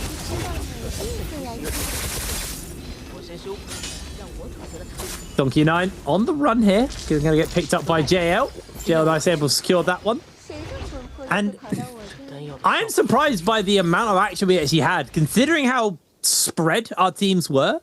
I am surprised we haven't seen much. Alliance did drop somewhat close towards YZG, but they could have both just dashed in different directions to one another, so maybe they're going to be a-okay for action. YZG a very quiet start to this game. They just get themselves a lone drop and actually headed down towards the water area, which I've actually just completely brain farted and forgot the name of the area, but they're quite happily over here, just gonna grab themselves some goodies. Got purple weapons onto TXJ. I think YZG are probably just gonna be playing the loot game right now. They got purple armor onto Zip to make sure that the healer is as tanky as possible, can stay as live as long as possible. But yeah, I think for YZG, it's probably just gonna be a chill moment. Build up that rage just passively and wait for the realm of Yangs, but don't spawn up for another 5 minutes, so they got a while to wait before they do look towards that. And I think honestly, this game is either going to explode after Realm of Yangs, and when everyone gets a Vermilion Birdsmite, it's just going to be a mosh pit again. Yeah. Or it's going to be a very slow game, and we're going to see a lot of people in the final circle again. I mean, this is the Monk map. Morris Isle was like always the map where like there was very few bad spots for him. Like off the top of my head, like Sunwing's Rest, Shadow Jade Mines, and then Celestia are probably like the 3 worst places to have a final circle. But pretty much most other places, Monk has plenty of open spaces. Lots of little bits where you can get a little bit elevated, but not like vertically elevated, so people can't stand directly beneath you. Like, there's a lot of places where Monk can shine. So I think all the Monk players are going to want this to be a fairly clustered end to the game, so they have as many grab options as possible. Yeah, because anything kind of comes out to try to look for a cycle if they can, and buildings are his main opposition pretty much. So seeing how the circle is going to end up after this Realm Yang, and then seeing where it might show in the place. If we end up going into an open field over by Council Courtyard, then that's just where plays are going to be had for them. All of them, at least, to try to combine forces to try to delete the other lobbies of the Sand Siphons. But WBG, off the first 3 eliminations here, Purple Armor on Leo, a blue Flying Knives, purple Flying Knives onto Yaron, and then Jing on the Pole Sword. Could be getting an ambush here set up. I'm not even sure if they really anticipated this, but ZG, is passing by these guys. He's by himself. I'm not seeing anyone on the map that's going to be coming out from FPX to try to support his teammate here. They don't even have a Moonbane on standby on one of the inventory slots. So for FPX's ZGE, he actually gets away with his lucky stars as long as his chase doesn't come through here. Yaron actually was thinking about continuously putting that chase. They were actually just looking to go for the shop and get the purple armors. The pickup's going to be immaculate here. They got a couple of seconds until they can make these purchases in the roundabouts. JL also looking to try to make this opportunity their own, having a Viper Witch and Tessa for the blind 8 comp. As Zhao Zhao has his ultimate on B2 as we saw before, and the Moonbane's going to be active. The silence is good onto the Syra, into the Tessa enchant, allowing for Tumult Circle to be coming out here. Now, for the most part, Cuckoo looking to try to see about pushing them into the Moonbane. He's successful for it, and they go right back for a res, but Cuckoo wants to keep this fight going on, as well as this Moonbane to stay active. And while Cuckoo stays there to see what is going to be the situation, Iran gets a reset in the background on our eyes. But for JL, they just know this is going to be a pushback. It might be an attempt for them to just cycle out. Like you said, bullseye on the map, as there is a Moonbane being casted. Any other teams could be just looking out here for any sort of castaways from any other squad that were fighting previously. Yeah, and I feel like any team that was watching that would have seen the Moonbane go down and then a Wu Shen port out, signaling that ults had been blown. But looks like no one was in the area. Again, it's been a very, very spread out start. So no surprises that there hasn't really been that much third partying. And that's actually been a major thing today. I think normally what speeds games up is the amount of third partying. But like, it feels like we've actually kind of had like gentlemen's agreements, like teams 1v1ing each other and no third parties rocking up. So it is a very bizarre day, and you know, there obviously were some changes to the meta, but I don't really feel like those meta changes actually encouraged this kind of play style. So I am interested in what has come around that has forced the players to kind of start playing like this. I guess it's probably, like I said, just the increase in the amount of Monk getting played today. There's been a lot of Monk. But again, I think as we move later into the day, after this point, we're onto Firefly maps, so that's probably where we'll start to see, you know, less and less of those Monks and more of these skirmish heavy comps, as we're going to see where the zone moves. Just heading a little bit south, still staying relatively central. There's going to be our Realm of Yangs. That one right off in the west, like northwest way. Not really going to be contested by anybody.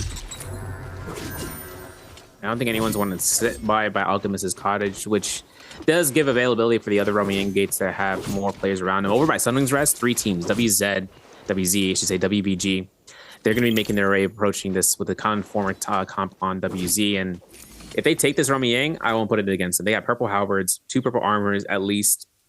They got to keep in mind about if they go into that Roman Yang and they fight a mirror comp of the same nature, it's just who's got the better gear or who's got the better timing for those skills to be placed out. SR, Shipwreck Expanse, which is the water village with the fishing village and everything in between. Thank you. Having a horse. Got ourselves a engraving, if I'm not mistaken, a soothing boon, as well as a rupture gill over on Junks, Roger's grip on Rico, as well as having twin shot bounce shell and a swift cut. So these 2 guys are going to be just looking to try to have the Jades in the right hands, with the right weapons, and then hopefully to see how that engraving comes out. We've seen it being pretty strong across the board. A Meteor on CXC, as well as a Fire Arrows Target Lock and a Quick Charge Thunder Call on CXZ, but a group heal on QGG with a Swift Cut, a Assassin's Lunge, as well as a Benthic Descent, and then a Focus Slide onto TXJ. That's going to be one of the stronger Jades, especially with the full sword that he has on standby before running entry. 521 gets denied. YZG are in there. They're up against WBG. We're looking pretty snazzed out with the gear as well. Purple weapons, purple armor across the board as they're stacked up. This is going to be the Romyang, YZG versus WBG. Well, YZG, my problem, are still unable to find themselves a single kill today. So, well, in this game, so see if they can make it work this time. Nice parry opener, immediately forces the Dazzle out. TXJ able to slide away from that one, just getting the focus slide off onto a couple of players. Scale Rush is trying to break out onto members as again, TXJ, he's just been Dennis the Menace with this focus slide, tripping everybody up. Trying to find those openings. Zing's going to immediately throw down the Sandstorm as an answer to that, but Leo gets caught in the grab. The damage is coming into Leo. They get the punch down. They don't get the follow-up, but Jing is already low, looking for the grab onto him. TXJ is just going to finish that one up with a punch as he is looking for Yoran with the grab. Yoran able to tap dodge away from this one. Now trying to catch out of the sky on to the Microwaver herself. They have actually still got the man advantage, though. KGG was just off in the distance on that zip. As now Yoran trying to break away. That's going to be the end of TXJ's ultimate, but Leo's also going to time out as well. So ultimate-wise, still feeling pretty comfortable. The Dazzle not going to make a connection onto anybody as Leo's trying to bait them over. The damage coming out, though, from that pole sword onto Leo. He is just eliminated. YZG continue their streak of dominance. And the focus slide doing work out there. You're going to see a chase down here from DRG. They're chasing up upon FPX. WBG, after the loss of Romyang, could be keeping eyes out here if they look to the west and seeing that there is a team fighting between another. And for right now, the WBG spawn point would be within the zone, right in the outskirts of it, but that's just dependent on their choice. Kiki, though, finds himself in the corner against a Draco Storm. And with DRG getting the eliminations here, this can be their first kill into the lobby. As start winning their Romyang, getting their Verms buff to be available for that Bird's Might. That's going to be a late buff. That's going to be coming back towards them to make sure they can go into taking fights. FPX ZG, though, finding another Reaver Charms. Like the FPX have been getting all the Reaver Charms in these past 3 rounds. And so for right now, they still get their teammate up and hopefully see that res to be a safety net as the teams are rotating out of Summoning's Rest into Noble Cave. And that's where we're going to see WZ, right? 0 eliminations, losing at that Romyang. Unfortunate. But they do end up putting themselves at a spot of just being able to spot out anyone on landmass. And then for ASC over by Sigma Mine, ASC's missed having that Vermilions popping out the ultimate against 521. 521 not being able to entry into that Ying, as we saw from YZG's focus side. This is going to be a point where they can get an elimination on the double grab. There it is. Potentially even getting Ivan to reset here for the double grab. Can we get the slam down for the connection? The rendering does not connect, but we don't get a reset. Pampy wasn't able to secure it, and for right now, that Sky ultimate is going to be expiring with ASC's Han on that Syra to pressure out Ivan on the ground level. Yeah, looks like Pampy's going to just have to make his escape off the back of this one, but the rest of the other teams are fighting in as YZG sliding in, missed incredibly low. YZG hungry for the kill onto him, just going to keep him grapple locked down. Misses continuing to make a run for it. It looks like they finally found that pickup. That's going to be kill number 4 over to YZG, but they are not done. 5v1 now on the cards for them. Nice splash coming in from the Kaolin here. TXJ gets himself caught up by the Dazzle, gets him caught out by every little bit of crowd control, but it's not enough. That's another kill from the Scale Rush coming out from TXJ. He's able to get a whole heap of damage off, throws down the bell. Another kill coming in for YZG. Here's the transform.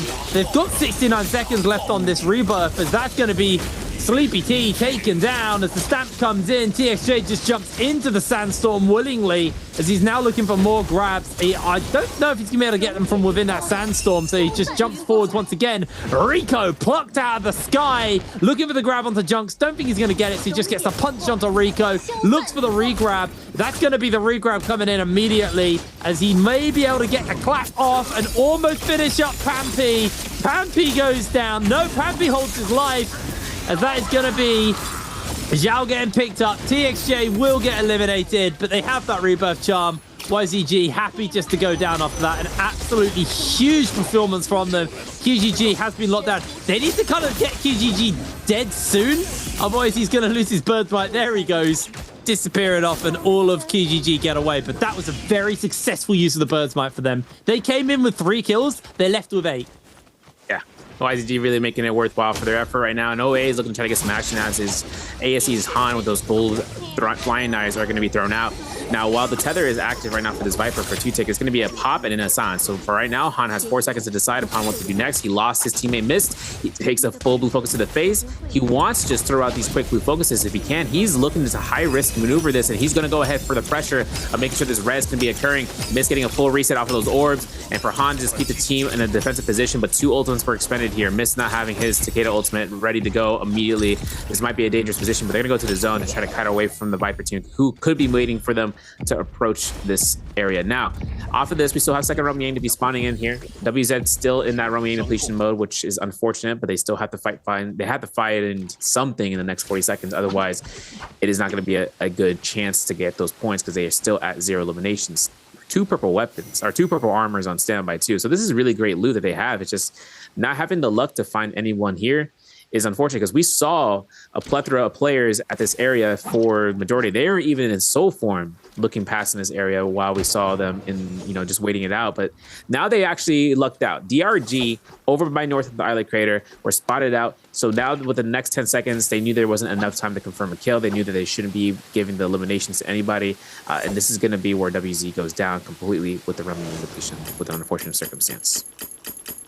It ceased to exist underneath the waterfall. Nice touching place and then to be eliminated. First team out of the lobby. Actually, no, WBG. No, WBG and Bad are out, actually. Yeah, so not even the first team's out of the lobby. So at least they got that going for them. On the other hand, YZG still continuing to look incredibly good right now. Next round of the round with Yang spawning up, and YZG, they're going to happily jump back into this one. They may wait it out a little bit, but for now, they're just playing it relatively chill. Got golden fans onto CXZ. They actually want to do a bit of shopping, as SR just trying to stop them from shopping. Just being a bit of a menace, being a bit of a nuisance. Yeah. Are they going to jump in? Neither team wants to pull that trigger. SR just playing interrupters. Yep, there they go. YZG jump into the Roma Yang. Could just be them versus SR. Just going to do a bit of a trade as no one else has jumped in yet. SR just waiting as long as possible. I don't think they want to fight versus YZG. Not that they are 100% certain of who's there. ASE making their way over, though. And that is going to be Alliance versus YZG. Alliance only with blue armors across the board and 1 purple weapon. Going to be a tall after the status 1. DRG and SR will be going up versus each other in their Romayang. As YZG going to go aerial, and NY7 looking for a potential scale rush angle if he can find it. Don't think he's going to be able to get off, given over to that one. Does still have the Viper stun available to himself as he just looks to try and chase forwards onto the members of TXJ, but the focus line's huge. There comes the charm out from the Tessa onto the members of YZG. They're trying to look for the lockdowns. The CXZ is going to get caught out, and that's the CC coming through, but TXJ slides in to save his teammates, slamming down. And it looks like they've been able to keep CXZ alive. Can't find the grabs, though. The wind walls are going to be a real menace, actually, here for them, as TXJ looking for it. The reposition from the Wushen. Can't quite find themselves another grab. And somehow, this comp is doing very well here into this comp. They're just really good at evading versus the Monk. The blind date being so effective here off that back of that, as Yuma now looking to chase forward. CXZ able to catch 2 players, though. Absolutely huge damage coming out from him as another answer comes out, and NY7 is melted. YZG just using these daggers so effectively. Yuma is getting obliterated. Double dagger comp is just pinning Revenge. He is blown to pieces. I was so curious what those J's were picked up from the shop, and I was like, I wonder what J's they got from that. They were wanting to commit the shop purchase heavily. 2 Moonshard Storm deletion. Just control alt delete, press alt F4 right now. This comp right now, this team having the combination of the Jade on the flying knives on 2 players is nasty work. You catch 1 person, there's nothing to come back from, especially if they're in midair. DRG winning out their side of lines with 7 eliminations with that Draco Storm buff are making their way towards Islet Crater, having the opportunity to see what is available to purchase. We ourselves don't know what's in the shop as in terms of Jades or weapons, but man, having a surprise like that is something else. You're gonna see a Thunderstorm pickup from Dongqing, as well as the jabbing and having a Juggernaut for it. Kakashi has himself an engraving, as well as with the aerial rend and a tuna Cena. Then Cena stops at Gecko Flip for Wushin 98. And actually, Kakashi, I think, Dongqing actually did pick himself up with a Overlord, if I'm not mistaken. So we're going to have to see how that one ends up going through. Otherwise, should be given the Kakashi because he is rocking that Gray Sword. Switching on over to YZG, though.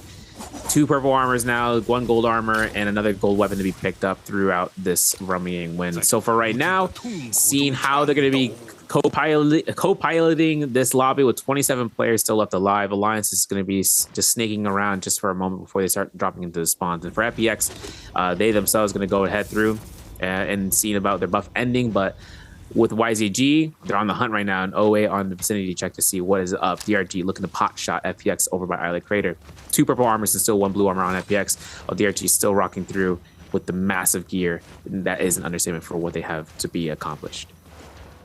Alrighty, well, DRG just having a little bit of a look around to see if they can find anybody. SR now coming in with their rebirth. Only got themselves 4 minutes, or 3.5 minutes actually, to find themselves a kill. They spent a lot of time scouting, so they do know where people are. They need to move over and be aggressive real fast. But I think the big problem is a lot of people have been quite passive today. I mean, to be fair, we have less people in this lobby than I think we did in the final circle last game. So it's definitely been a more aggressive game. People have definitely picked that tempo up somewhat. Yep, there it is, YZG. Just with the daggers, man, with that moonshot, it's actually unplayable. Like, how do you counter this? They're just absolutely dominating people. It's so good to watch. The RNG that Jade was, there's 2 of those in the same rotation is diabolical right now for this. And they're just using blue rarity throwing knives, just being able to connect one, gives connection to the other. And they can just do that on rinse and repeat as long as the combo breaker's down. Nasty work, Jake. This is it's just beyond nasty, mate. That's brutal. That's absolutely brutal. It just feels like unplayable into 2 of them because you get juggled out, and by the time the crowd control from one is worn off, the other one has started, and you're just being juggled left, right, and center. And if there's 2 players caught, there's no answer. God, YZG is so much fun to watch today. They're having such a cracking day. 12 kills under their belt. No one's even close to them on the scoreboard. Like, DRG are the closest on 7 kills. SR have 6, but they have only got 1 player cleansed right now. They are still fighting, though, seeing if they can find some damage onto the FPX members. But the evasion game has started up here from ZG, as they're just trying to play evasion. And it's so easy within, like, locations like this, where you're at like Sunwing's Rest and Celestia and stuff. It's very easy to play evasion. You can only play evasion for so long, though. It's just going to be able to break away briefly. ZG is just using this treehouse as an amazing tool just to escape away, but does occasionally get battered, and it looks like this may just be enough to finish them up. SR able to dunk the kill. That is going to be their 2nd player cleanse, but they are still down a member. They're going to need to find some revives, but Alliance have smelt something is up. Rico's actually procking up the Syra ultimate, the Wuchen port to get out once the Syra ult was active. And inside of the Islet Crater they go. Haven't struck the bell just yet. I think one of them should be looking to do that because now the line of sight is going to be given to SR. 5-2-1 making their approach from here. Bell still not being struck, but they know the opponents are anyways. Tumult Circle actually expended from Zhao as NY7 baited him from entry, but Yuma gets caught by the dazzles from the Syra as it's still active. Seeing NY7 go for the blue focus, goes for the crouch LMB, goes for the 1-2-3 on the horizontal. And NY7 sees it towards SR Zhao to get eliminated. These guys still also looking to get rid of the Romanian depletion on both Revenge and NY7. B1 Viper ultimate comes out here. Let's see if they find a connection here. Junks is actually going to be one at death's door. They're going to catch that. They're going to get gold throwing knives on the pickup if they can. Otherwise, the lobby is looking to close this one through. There is 4 teams here, maybe even 5. ASC's Han in the background. B2 Viper ultimate in the vicinity from Tutik. Looking for a pop here. He gets one off of One Fong, and One Fong is going to be in the background as the chase down goes off against FPX's Kiki. Kiki's on the active side. Zai ultimate dies out, 9th place. 8 teams still left alive in the lobby right now. Mon looking to go ahead with the RMBs if he can, and for Meng, I mean, if Meng gets himself another Tesla ult, he could use it defensively. The thing is that Pai Pai has himself to have a Wuchen port in case the teams get out.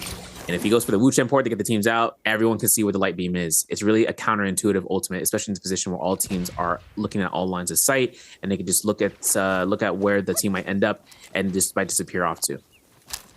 But I think one thing that Meng has definitely It's just the knowledge just to keep himself hidden before you need to reveal himself. Otherwise, YZG, they're confirming this one, Jake. And I think they go for a White Tiger's prowess off of this end. If they get a gold fan or a gold flying knives pick up from one of the bodies, things are going to get very dicey real quick. I mean, gold throwing knives. If they get 2 gold throwing knives, which I know is very hard to do, but if they somehow pull that together, this is just cooked. Like, it's actually so over. As YZG continue to apply more pressure. Golden armor on multiple players as well. QGG and TXJ, both for that golden armor. CXZ, golden fans, so his ult is big. White Tigers is going to be very scary, though. The good news from the lobby is it's not going to be like a close White Tigers like we used to see where, you know, everyone gets popped. There's still lots of time left in the lobby. They are going to be, you know, somewhat scattered out. But since I last talked about the amount of players left in the lobby, we're still on 24 players. Like, it's actually still going to be a very clustered final circle. Not one of the better monk circles because there's a lot of trees and stuff to hide in, but there's still enough kind of open space for monks still to get some value out here. It'll be a very, very interesting one. I would be very happy if I locked in a Viper right now. This looks like a classic Viper location. Get up to a tree, jump down, stun the whole lobby with a tactical nuke. And shame you don't have the moon shards and flying daggers, because that stun combo from a Viper into that would be brutal. Absolutely brutal to handle. But it's just a bit of a waiting game right now. Teams are waiting out for the circle to move a bit closer.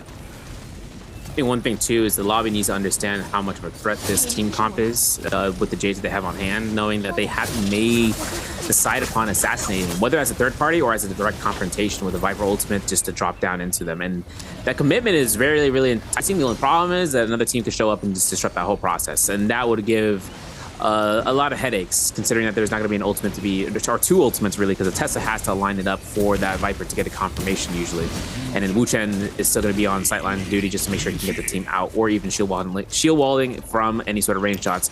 Spirit will active, Draco Storm, 5-2-1 looking to try to kite around here as DRG and YCG are going to be looking into the corner. There's going to be the Moonshot Sword coming out for the double connection. There's a Tesla ultimate to come through and making sure they can confirm them once they're in still place. And you can see that TXJ is getting that focus slide action, which is a really great, strong counterpoint to any blue focus holders or anyone who is trying to contest against the Moonshard wielders, and having to catch them in a knock-up state specifically. First, TXJ though, he sees that CXZ is going to get caught to the test enchant. They're going to defend him with the Moonshard Storm. V2 comes out from the Viper. TXJ could be conundrumed out of the game. No more play for that Tianhai, and this is exactly what puts into the Kylan Force ultimate from CXC. The lobby made its choice, and they are going to be making full focus on toward the Sis team, considering that the Kylan is active. They only know it's a matter of time before it ends. Yeah, are they going to be able to get their teammate up in time? That is the question for the side of YZG. I don't even know where the Karen is. It's going to be a hard one to go and find the pickup onto them. I think that may just be the end of days, unfortunately, for...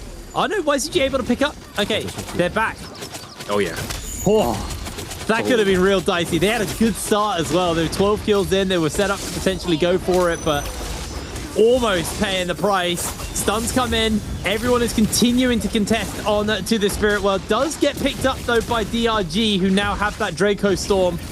That is scary. Grab into Kylan Slash, into Draco Storm Burst. It is brutal here. DRG chasing up as JL are going to lose a player. On Q9, going to make his way back towards the zone. Kakaishi just going to grab himself the Soul Bloom, make sure he builds up that rage once again. Everyone else is just turned into squirrels. This is typically what happens when a Monk's team is very strong at the base. In a map like this, everyone scurries up the trees, just hides their nuts. They don't want to be getting caught here. That laser beam is brutalizing Alliance as they're able to break away. I think NY7 has that V1 on standby for active usage once the time happens at the end game. He could be looking to try to disrupt, but then again, if he gets multiple stuns, they're going to have to really decide upon who to target at that point. And then there's DRG, 100 seconds left on that Draco Storm active to have this pressure to be made. Tianhai ultimate has been down, but is going to be scaling up slowly. DXJ finds a nice iframe through the Viper stun, potentially gets caught by the silence. Can't go for a double slam down just yet. If he even attempts for a double grab, he's going to go for a single slam. Getting himself into the Draco Storm into the threshold is going to be where TXJ really is going to have to figure it out. DXC getting caught out of the dome and living to get res from QGG. The Viper ultimate for MY7 out of usage. He gets eliminated throughout the point that Cuckoo goes for the RMB. In the background, TXJ is going to see Pampy getting a double slam down as he deforms. And for Pampy to get a double grab again, he's going to get himself the elimination against One Fong. And ASC's miss is going to be looking to try to reposition as Takeda. Even with the Tumult ultimate coming out from Zhao Wen, DRG are right onto it. And they are going to be looking this one through. Kakashi finds his ultimate usage. And for DRG, this is round 2. Dongqing going down, though, gives Han another advantage here that pushes out the Khan, so that way this Tianhai can't have as much value as he was hoping for.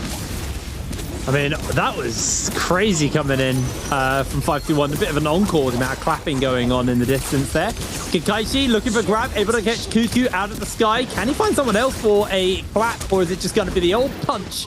That is exactly what it is. Now does catch on to QGG. Still got that Draco Storm onto DRG, so QGG loses a fair amount of HP. No re-grab coming in. Alliance are going to lose Yuma, though, as Han is now starting to microwave down on to everybody.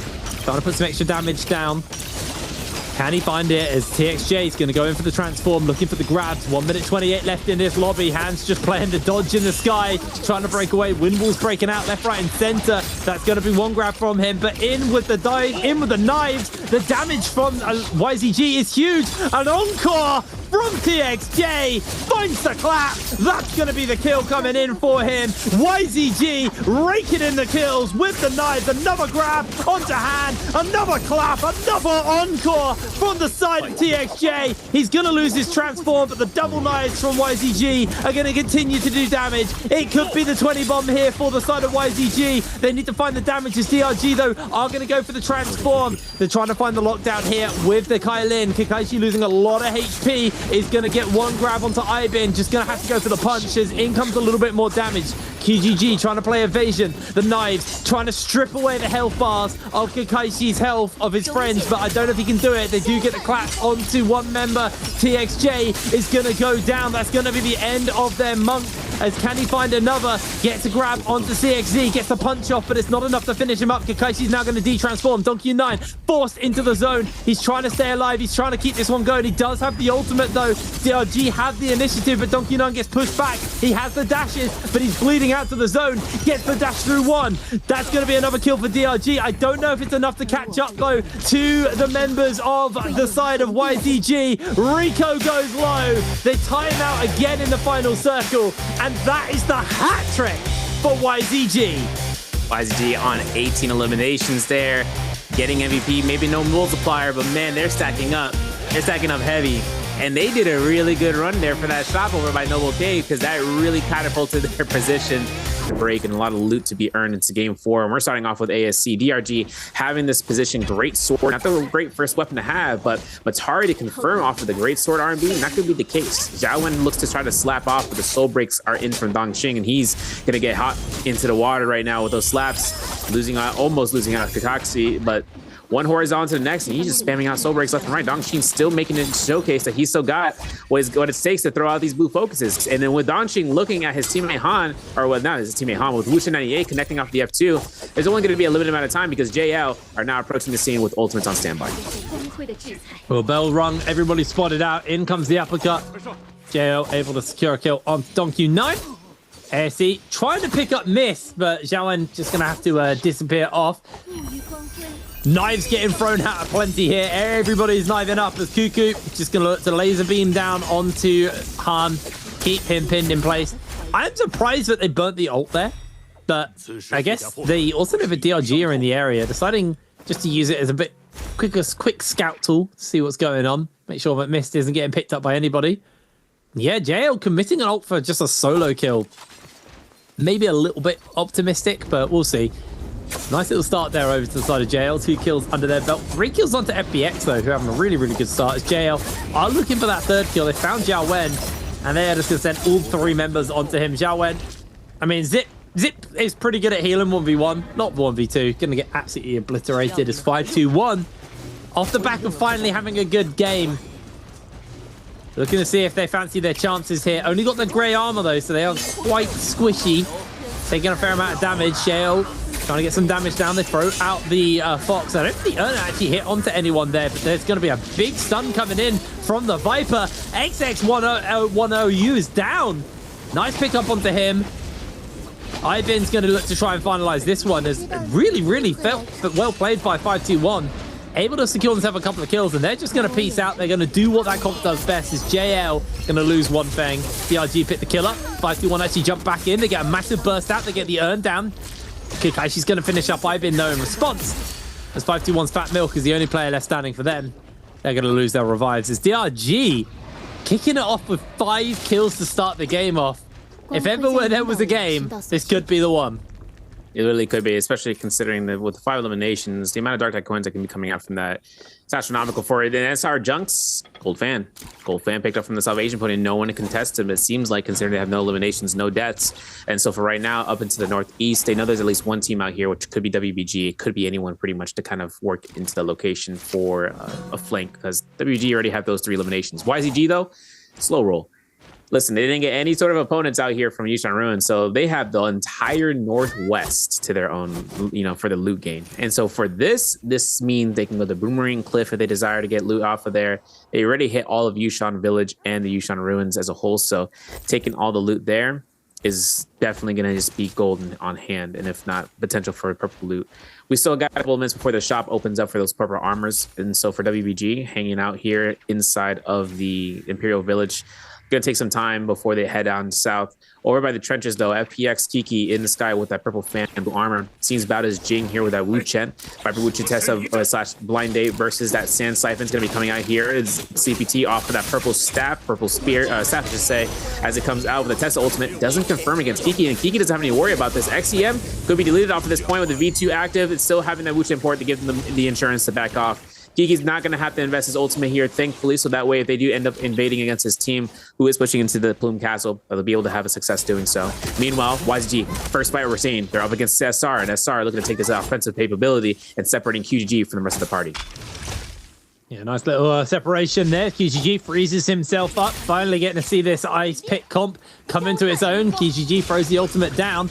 Can he try and find the save here? CXZ trying to make a run for it as here comes the transform from Zhao. Looking for the grab, the mech up from CXZ. He's just going to try to play a nuisance game here. They still haven't seen any freezes coming in from the Justina. Grab onto QGG though.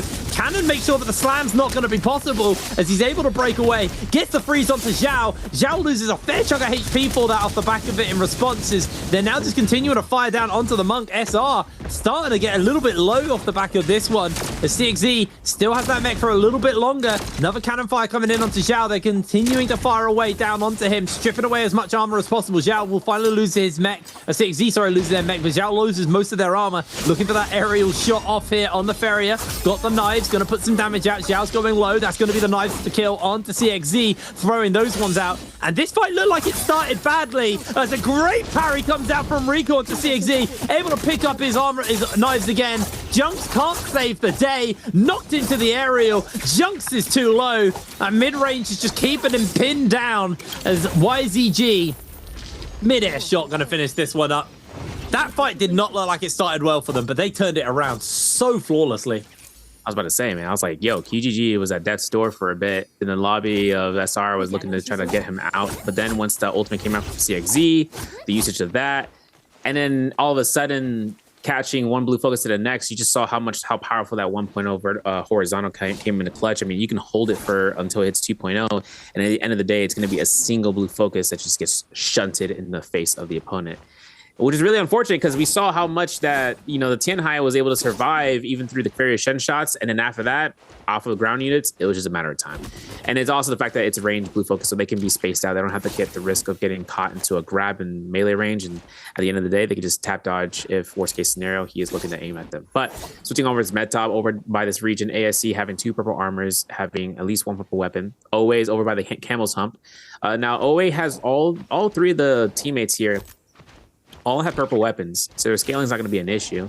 2 blue armors, 1 purple armor. All right, 2 taking to be the one, the wielder for that, and it's good to know that because combo breaker for Mong or Meng, it really comes into usage just to make sure he can get mitigated aside, that he can escape from a fight. But for Takeda, he doesn't really have much of an escape unless he invests his ultimate. So for him to stay onto the healthy armor set, I would believe it. That's the same thing with even, ironically, into the case of Tianhai's. You usually would see Tianhai's and they would take the notion of, yeah, Tianhai should get the better armor. But in reality, those soft targets on the ground, you need that mitigation, that extra 300 armor, just to make sure that if they do end up getting in a bad position, that they don't have a reset that is like a Tianhai where he gets a full, his whole health bar goes up to like 1500 or to 15,000, it feels like, so that all the players can just keep mention of that player being at, the weaker target, but at the same time, that purple armor or greater, that just really comes in the clutch. So for that's going to be the same case with the Sand Siphon Syra, where Takeda would be able to take that. We do have Romy Yang for the next 45 seconds until then to be spawning in. Players are making a rotation. DRG are close by to one, ASC on the other in the southwest, OA and JL on the western end, and then with the northwest, you can see YCG and WBG are on the slow approach towards that Romy Yang gate, as well as towards Plume Castle in this very center near the circle, where 521 and Alliance are going to be making that approach. Well, GG doing a little bit of shopping. They are right next to that Romy Yang, though, so they'll probably be jumping in there. Although WBG are in the area, doing a last little bits of shopping. What absolute monstrosities are they putting together off the back of this one? KGG picks up a whole bunch of purple Soul Jades. I don't know what they are. Do you read Chinese? Because you seem to know what they all were. I studied them before last year. We have our Rampage Benthic Descent on QGG. He's the one with group heal as well. So if he gets out, he can get 1 or 2 heals off to keep the team going. But yeah, that's like the one special DJ. ASC, all they got for themselves is a jab, if I'm mistaken, on Zhao. So that's going to be the one Jade. That's going to be starting off, Jake. Let's see how these guys go. All right, Han takes an arrow straight to the head and immediately starts to transform off the back of that one. Doesn't want to be dealing with it. See how the Ice Pick comp does. They just beat them earlier.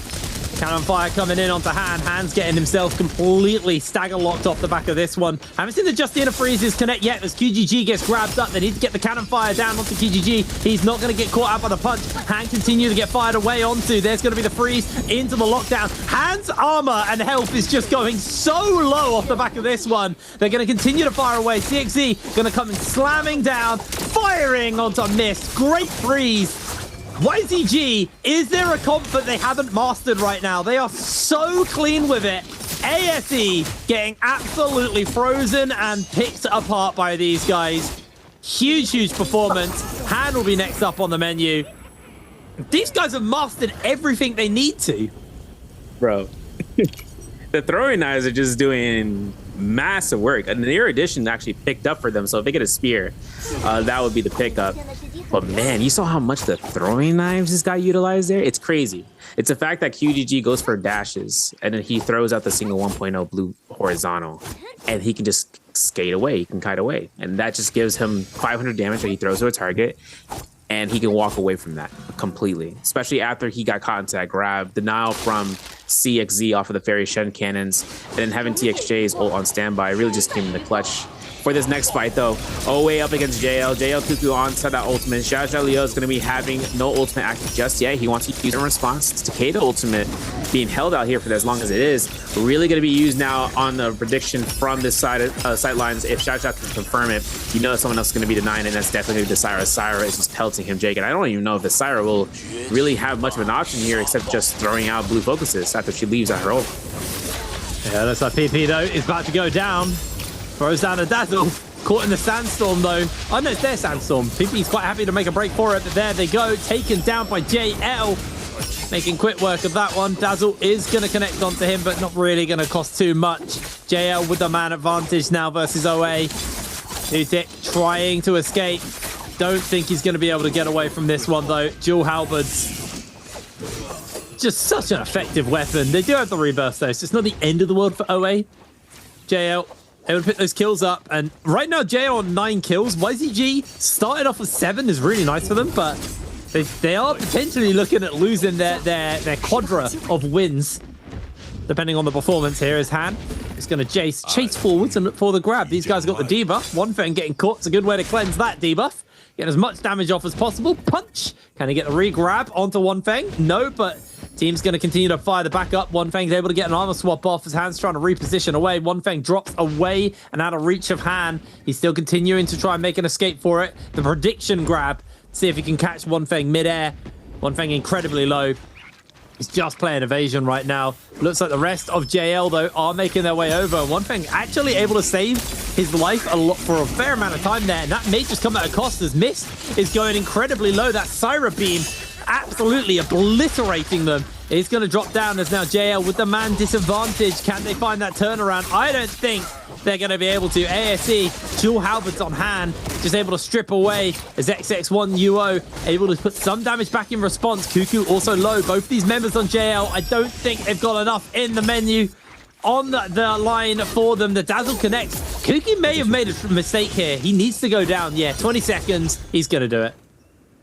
He's got to burn that Verms. The only problem I had was the fact that not Xiaowen, but their Mulch actually ended up not getting that armor back. So they have common armor on Rebirth, which kind of makes me kind of go, because that armor loss of purple down to common is substantial, especially to this point, unless they can find a blue later on. Big fight, though, happening over here. Bauta, FPX, ultimates between them, as well as DRG in the mix up here. This is going to be where the Rummy depletion for FPX needs to get rid of, as well as for DRG. So either or, one person's going to get eliminated, they might end up insta-dying, no res petition, and that's going to be the case for the Wuxia 98. Free plot, free R&B, and that's going to be the silence against the Syra. Kakaxi goes down as a result, and the Soul Blooms are getting picked up between Bauta, and Bauta is looking pretty snifty right now, going again and again for those R&Bs with the Halberds, extended range with the verticality of the vertical blue focus for that. FPX in the sight lines down south side, hoping to get chased down here from SR as they are looking to ambush them in the zone. Fuwan doesn't have an ultimate as a Syra. He does have combo breaker, but he doesn't get a stick highlight. Zhao gets caught into the dazzle. Unfortunate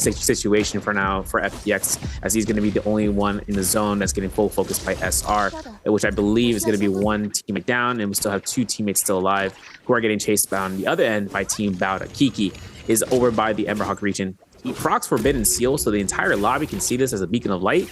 So everyone can just notice that there is something happening down south, but the next Rummy is up for grabs. And so for the teams, they're going to have to make theirs approach. YZG, I want to see what are we getting from the shop specifically, because they're patient right now, and this type of patience works out in their favor. It's 42,000 Darkseid coins. They can get one gold jade of choice, but what's available in the shop refresh.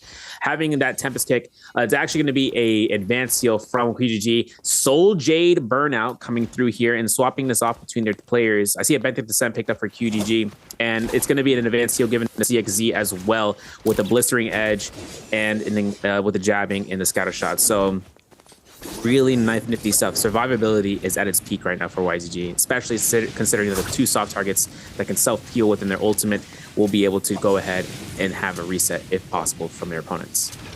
Looks like JL want to try and play contest here on this Ramayang. A freeze comes out, and JL are not going to be able to stop them. YZG happily jumping inside this one. Meanwhile, there is actually a fight breaking out at the Soul Well. SR trying to contest Alliance for it. Syra Microwave breaking out onto these players. Zhao trying to see if he can find the damage, but he is getting locked down by that laser beam, going incredibly low. Has to jump out, as we do see FPX get knocked out of the lobby overall, but Zhao now losing his monk form, needs to be careful. Alliance NY7 gets caught out in the knockup, is able to break away for a second, but Junks is just applying so many dashes onto him. NY7 gets to the sky, tries to break away, uses the F defensively, still has the chain scythe to work with, and I think Alliance is just going to have to cool it. Now cutting back over to YZG versus JL. Now, QGG just lost his gold Hong Sword. TXJ looking to scare us to the drop down blue focus if he can get the vertical. He doesn't connect it. He goes for an attempt again if he wants to. He still has ultimate. He is the defensive measurement right now. QGG still also having his ultimate. Syra ult to multiple. This might be deletion, but TXJ was preemptive with it. He predicted it. He's going to have his ult active, and he's going to be able to get those microwave beams off to the sightlines, but he gets caught into the dazzle. This actually gives him his ultimate no value whatsoever. In QGG, even if he ults here, Takeda has been holding the ultimate the entire time for JL. JL has been having a nice run of victories here. Then TXJ is having no way to escape this unless he uses his combo breaker, since the chase on Cuckoo as well as Xiao are going towards QGG's direction in the background. Looks like he's able to get some healing down, just get the armor back right now. As QGG's the problem, though. He's got turned onto. Man advantage over to JL. Fu Ren Shove connects onto TXJ. He's a long way off being able to get that ultimate off. Does throw a dazzle down, doesn't make a connection with it. He's just going to look for the 1v1 versus XX1UL. TXZ going low, and TXJ, I don't think he's going to be able to survive this one on his lonesome. He's trying his hardest just to put some distance between them, but that is God's bleeding. YZG go down. You know, it's crazy. I think is the reason the CXZ's ult was used pretty early into that fight, which then just slow rolled the ultimates coming up from JL, and JL found the victory as a result from that. And that really hurts, especially considering that TXJ's predict ultimate really came through until the enemy Syra comes out to dazzle him. And then he's stopped in his tracks. The HP shield comes through, and they can just start throwing blue focuses left to right, and then all of a sudden there was no value off of the Syra ult. So for now, YZG on the reset value. WZ though, WZ, they're on reset value with their Draco Storm for another 100 seconds, picking up the bounty scroll. 3 eliminations so far, and they might have to target onto one of 521's members, whether Fat Milk or Pampy. I'm looking at it right now on the map to see where it updates, and it looks like it might be towards Pampy's direction. Wow. That might be the case. Not the case. Actually going to be towards one of the other members, and that's going to be a duck hunt position right now. For OA, over to the northwest, they are going to be going ahead and having the shop to be making purchases here, having when they're rummying, and obviously Team Bauda taking fights up against Alliance's Yuma going down. Bauda's picking up eliminations left and right, and Alliance is at their weakest right into this round, where they have no gear to kind of survive off this, especially Revenge not having ultimate just ready to go.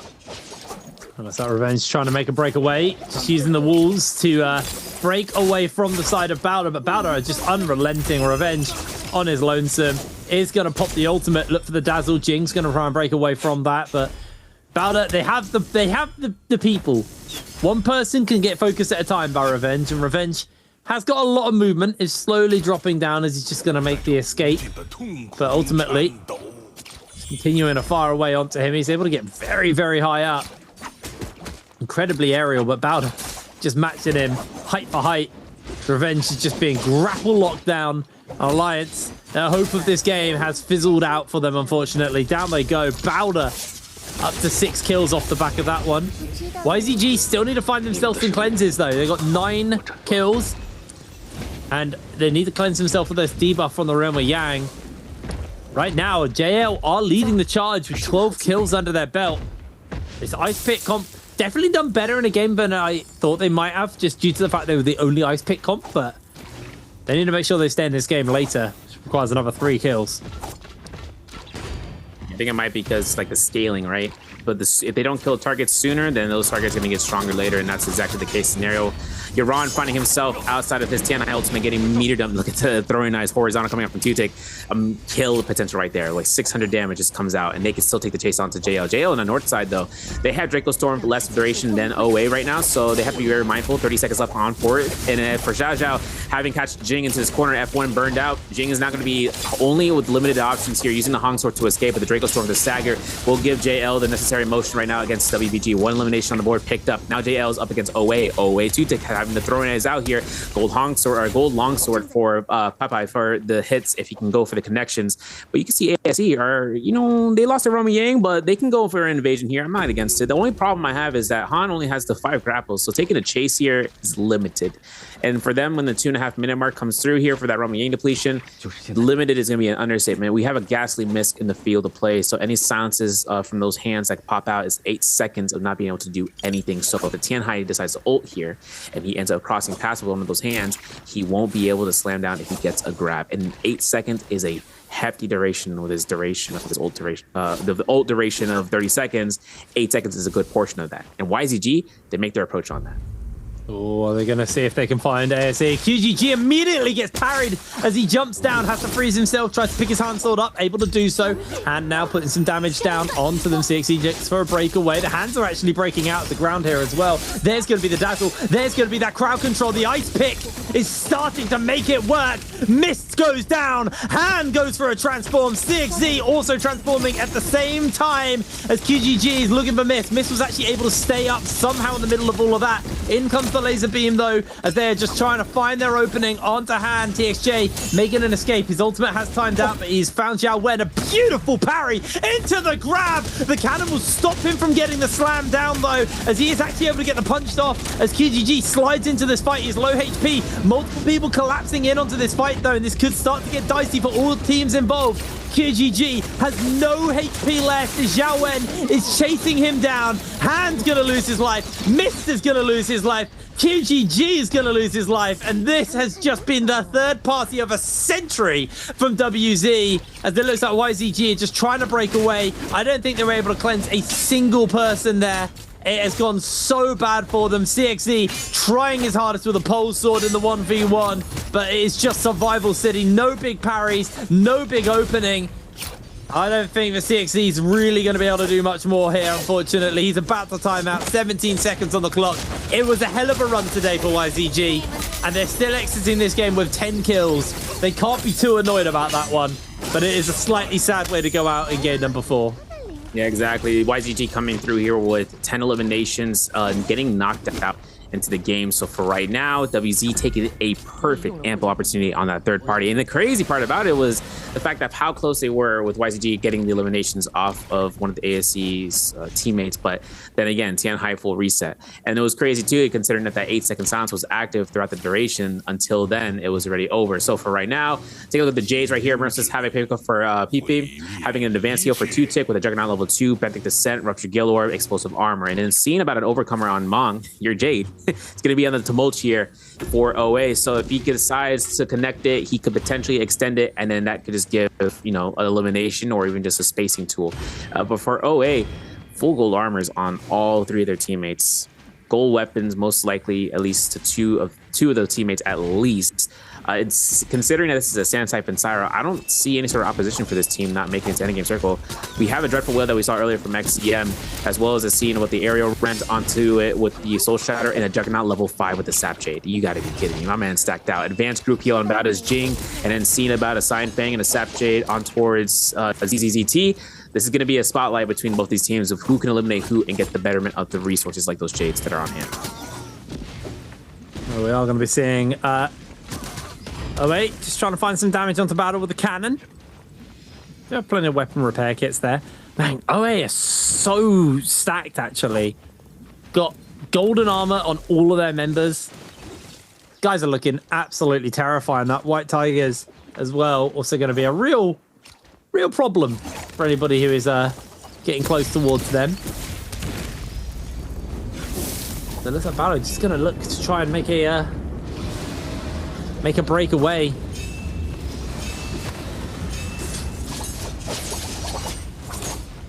Oh, Dreadful Whale. Dreadful Whale golden daggers. Oh, yeah. Dagger. Juggernaut level 5, by the way. OP. Oh, my word. OP, bro. So if he ends up getting that knockback into getting a Dreadful Whale, he could probably just delete anyone's purple armor at that point, because he can jump R&B afterwards. But even more so is that if he ends up getting a parry, like a single hit parry on a Sap Jade, he could just delete someone's health bar completely, give an opportunity if they throw a wild Hammer Blue. And someone around in the field has had the detach. I was about to mention that. JL's Zhao Zhao has that have the detach, so he's going to be with it, also with an engraving, and then seeing a Aurora Burst on Cuckoo, Rampage, Tempest Kick, Sky Punch Sap into the Advanced Steel, and then hoping to see how those guys want to utilize that. Otherwise, Moonbane says otherwise, you know, like, you know, don't mess up on my, don't bark up my tree. As the slam down comes through. But we also have to keep in mind Mystic Might is on the field right now for the players. So an ult refresh cycle for the Sand Siphon Syras, definitely going to be a dangerous play here, Jake. Yeah. 15 players left in the lobby. One of our more quiet final lobbies of the day. Been very, very stacked so far. OA going to get caught out actually by that Tessa Charm. Immediately, everyone's going to jump in. Sandstorm breaks out. Bowder continue to advance forwards as OA lose PP. They were the stat guys. These were the guys with everything, and not going to be able to get it. That Dreadful Whale from Zem connects on to Lue there. Sends him packing as 2-tick is trying to pick his teammate up, but Bowder are going to make sure that they're not going to get that opportunity off. 2-tick caught out by the urn, is trying to make a break away from it. Is going to get charmed up, but was put enough distance away, and PP will be timing out. OA going to be down a player as JL were the ones to pick that one up. Was that another Dreadful Whale coming out? There's so many effects going off on my screen. I don't know exactly what happened there, but JL got himself 13 kills. These guys are the ones to watch. That is so much burst coming out from the longsword there. Able to do it. Charge coming forwards. And they're going to get themselves on to kill number 14, I believe, off the back of this one. There it is. JL set up to take this lobby and set up to start to catch up to YZG on the overall standings. They got PP back?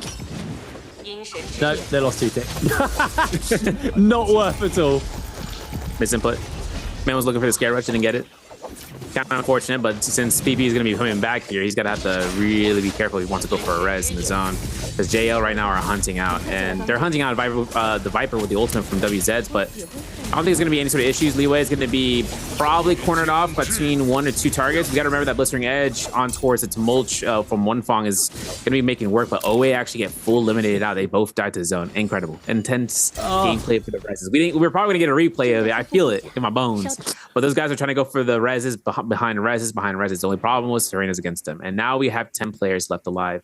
Between JO and a full stack of a full squad, Bauta also has a full squad. We have 1 player from ASC, 2 players from WZ, and 1 from WBG. So, having said that, the lobby could be looking past 1 of the 3 player teams and then trying to pick them apart piece by piece. But this is going to be where that engagement comes out. Last 2.5 minutes into the matchup, and you know that JL's Cuckoo has a Sire ultimate to be used once all the other ults have been expended by all the teammates, Jake. Yeah, it's going to be that last minute. Hold that until you can really get as much value out as possible. Again, though, with the longsword just catching onto Valda's members. There's an Aurora Burst as well in there. I couldn't see exactly. There's so many massive Soul Jades going up in this fight. Just an absolute flashback to when everyone had Golden Soul Jades back in the lobby. JL are just turbo stacked. The Sandstorm breaks out. Zem is caught in place, and that is going to be the microwave coming in from Cuckoo to finish him up. Valda's Sleepy T left in a sandstorm on his lonesome. We do see the charm lang onto a couple of members of Bauta, but I don't think, sorry, onto JL, but I don't think it's really going to translate into much more. Just going to look for the healing, and now 7 players left in the lobby. Not many people left to go. JL have so much control. They're looking for their 20 bomb game. The Flamer going to connect onto Lue as they're going incredibly low, able to get backed off for the moment as Lue can't quite finish up Cuckoo. He's able to break away. Finds the stun actually onto 2 members of JL. But the problem is Bauta are hounding onto WZ and not looking for the stunned JL members. So WZ struggling for this one, and that should just be enough to pick them up. No, they're able to blink out with the Wu Shen. But Lue gets caught, and One Feng secures his 18th kill of this game. JL find Cookie, send him into the zone. Cuckoo just trying to find that damage with the Hun Sword. Remember, he still has Aurora Burst, so he can just gatekeep areas really effectively off the back of that one. Cookie's trying his hardest, but it's not really going to be enough. He's juggled up into the sky. And JL, they are going to hit that 20 kills. There's 1 player left, and it's Bauta's Jing. 1 versus 3. Goes for the blink out, runs into the zone. He's just going to time out, and Bauta not going to be able to deny the kill from JL. Yeah, he thought he was going to steal their 20 bomb with that last kill elimination against Cookie, but they were still lining the side of him, and the Wu Chen port especially being located immediately. JL's 19 kill. Finally, a first place team to take the massive multiplier with the high amount of kills. Second time today. Secret Tunnel, any team that wants to fight that, they take it best. Like they fight it, they're at the best of their ability there. So for other teams, they can really try to contest it if they know how to fight them better at their own game. But over to the Shadow Jade Mine, ASC going to be getting some loot inside the cave. WBG taking fights up against 521. Having no ultimates just yet, we do see that there's a lot of slaps and a lot of half dodges coming through. Yoran looks for the 1-2, catches Yen, releases the 3-piece off towards Pompey, and Pompey has the blue focus for the vertical fan. I'm not even sure if he has F1, but this is a 2-set eliminations. Nice parry, nice chance to see Jing going right back in for WBG, but with it, Zipping ult comes out active, but a little bit too late. Jing is down, but 521 still losing out majority of their players, and Pompey being the only one left alive. Has F1 still available, but you against a slap in the halberds, 1 second to the next, it'll be only a matter of time. But oh wait, Jake, they're in the vicinity right now. Takeda ultimate is ready to go for Pampy. I'm not even sure going to be able to invade and ambush this team down south. That's that. Pampy's just trying to put a kill on the board, at least for his team. Gets the free range shove off into Yoran, able to finish the kill on him. Gets the Soul Bloom as well, actually, to heal up, but you are outnumbered. OA going to make very, very quick work of Pampy here. He tries to find his opportunities to get his clangs and parries off. Not going to happen as PP continues to aggress here. On to WBG members is Leo on their own. Going to get taken down. They're trying to make an escape. Caught in that uppercut and finished up there by 08. Nice start there with the third party. 2 kills over to them. ASC on 3. YCG obviously being quite a little bit more quiet. They did just get a bit of a solo drop off for themselves. They just want to gather what they can before then looking towards getting involved in any potential action, any potential fights. Let's go see what loot drops.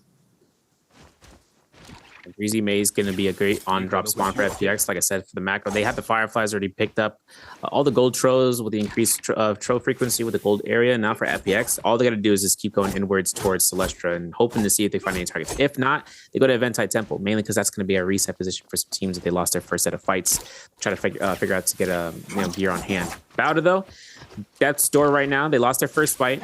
All 3 lives have been taken from them, extinguished. And then we're switching over to towards the Wooded Haven, east of the Sunwing's Rest. And for DRG finding Mong here, Ultimate's going to be coming out, and the full blast of damage comes in. The Mong goes down, and Oxy still has the Light Beam to counteract Pipe Thai, but for the stagger into the Dazzle, it's going to be over for people to get out here alive.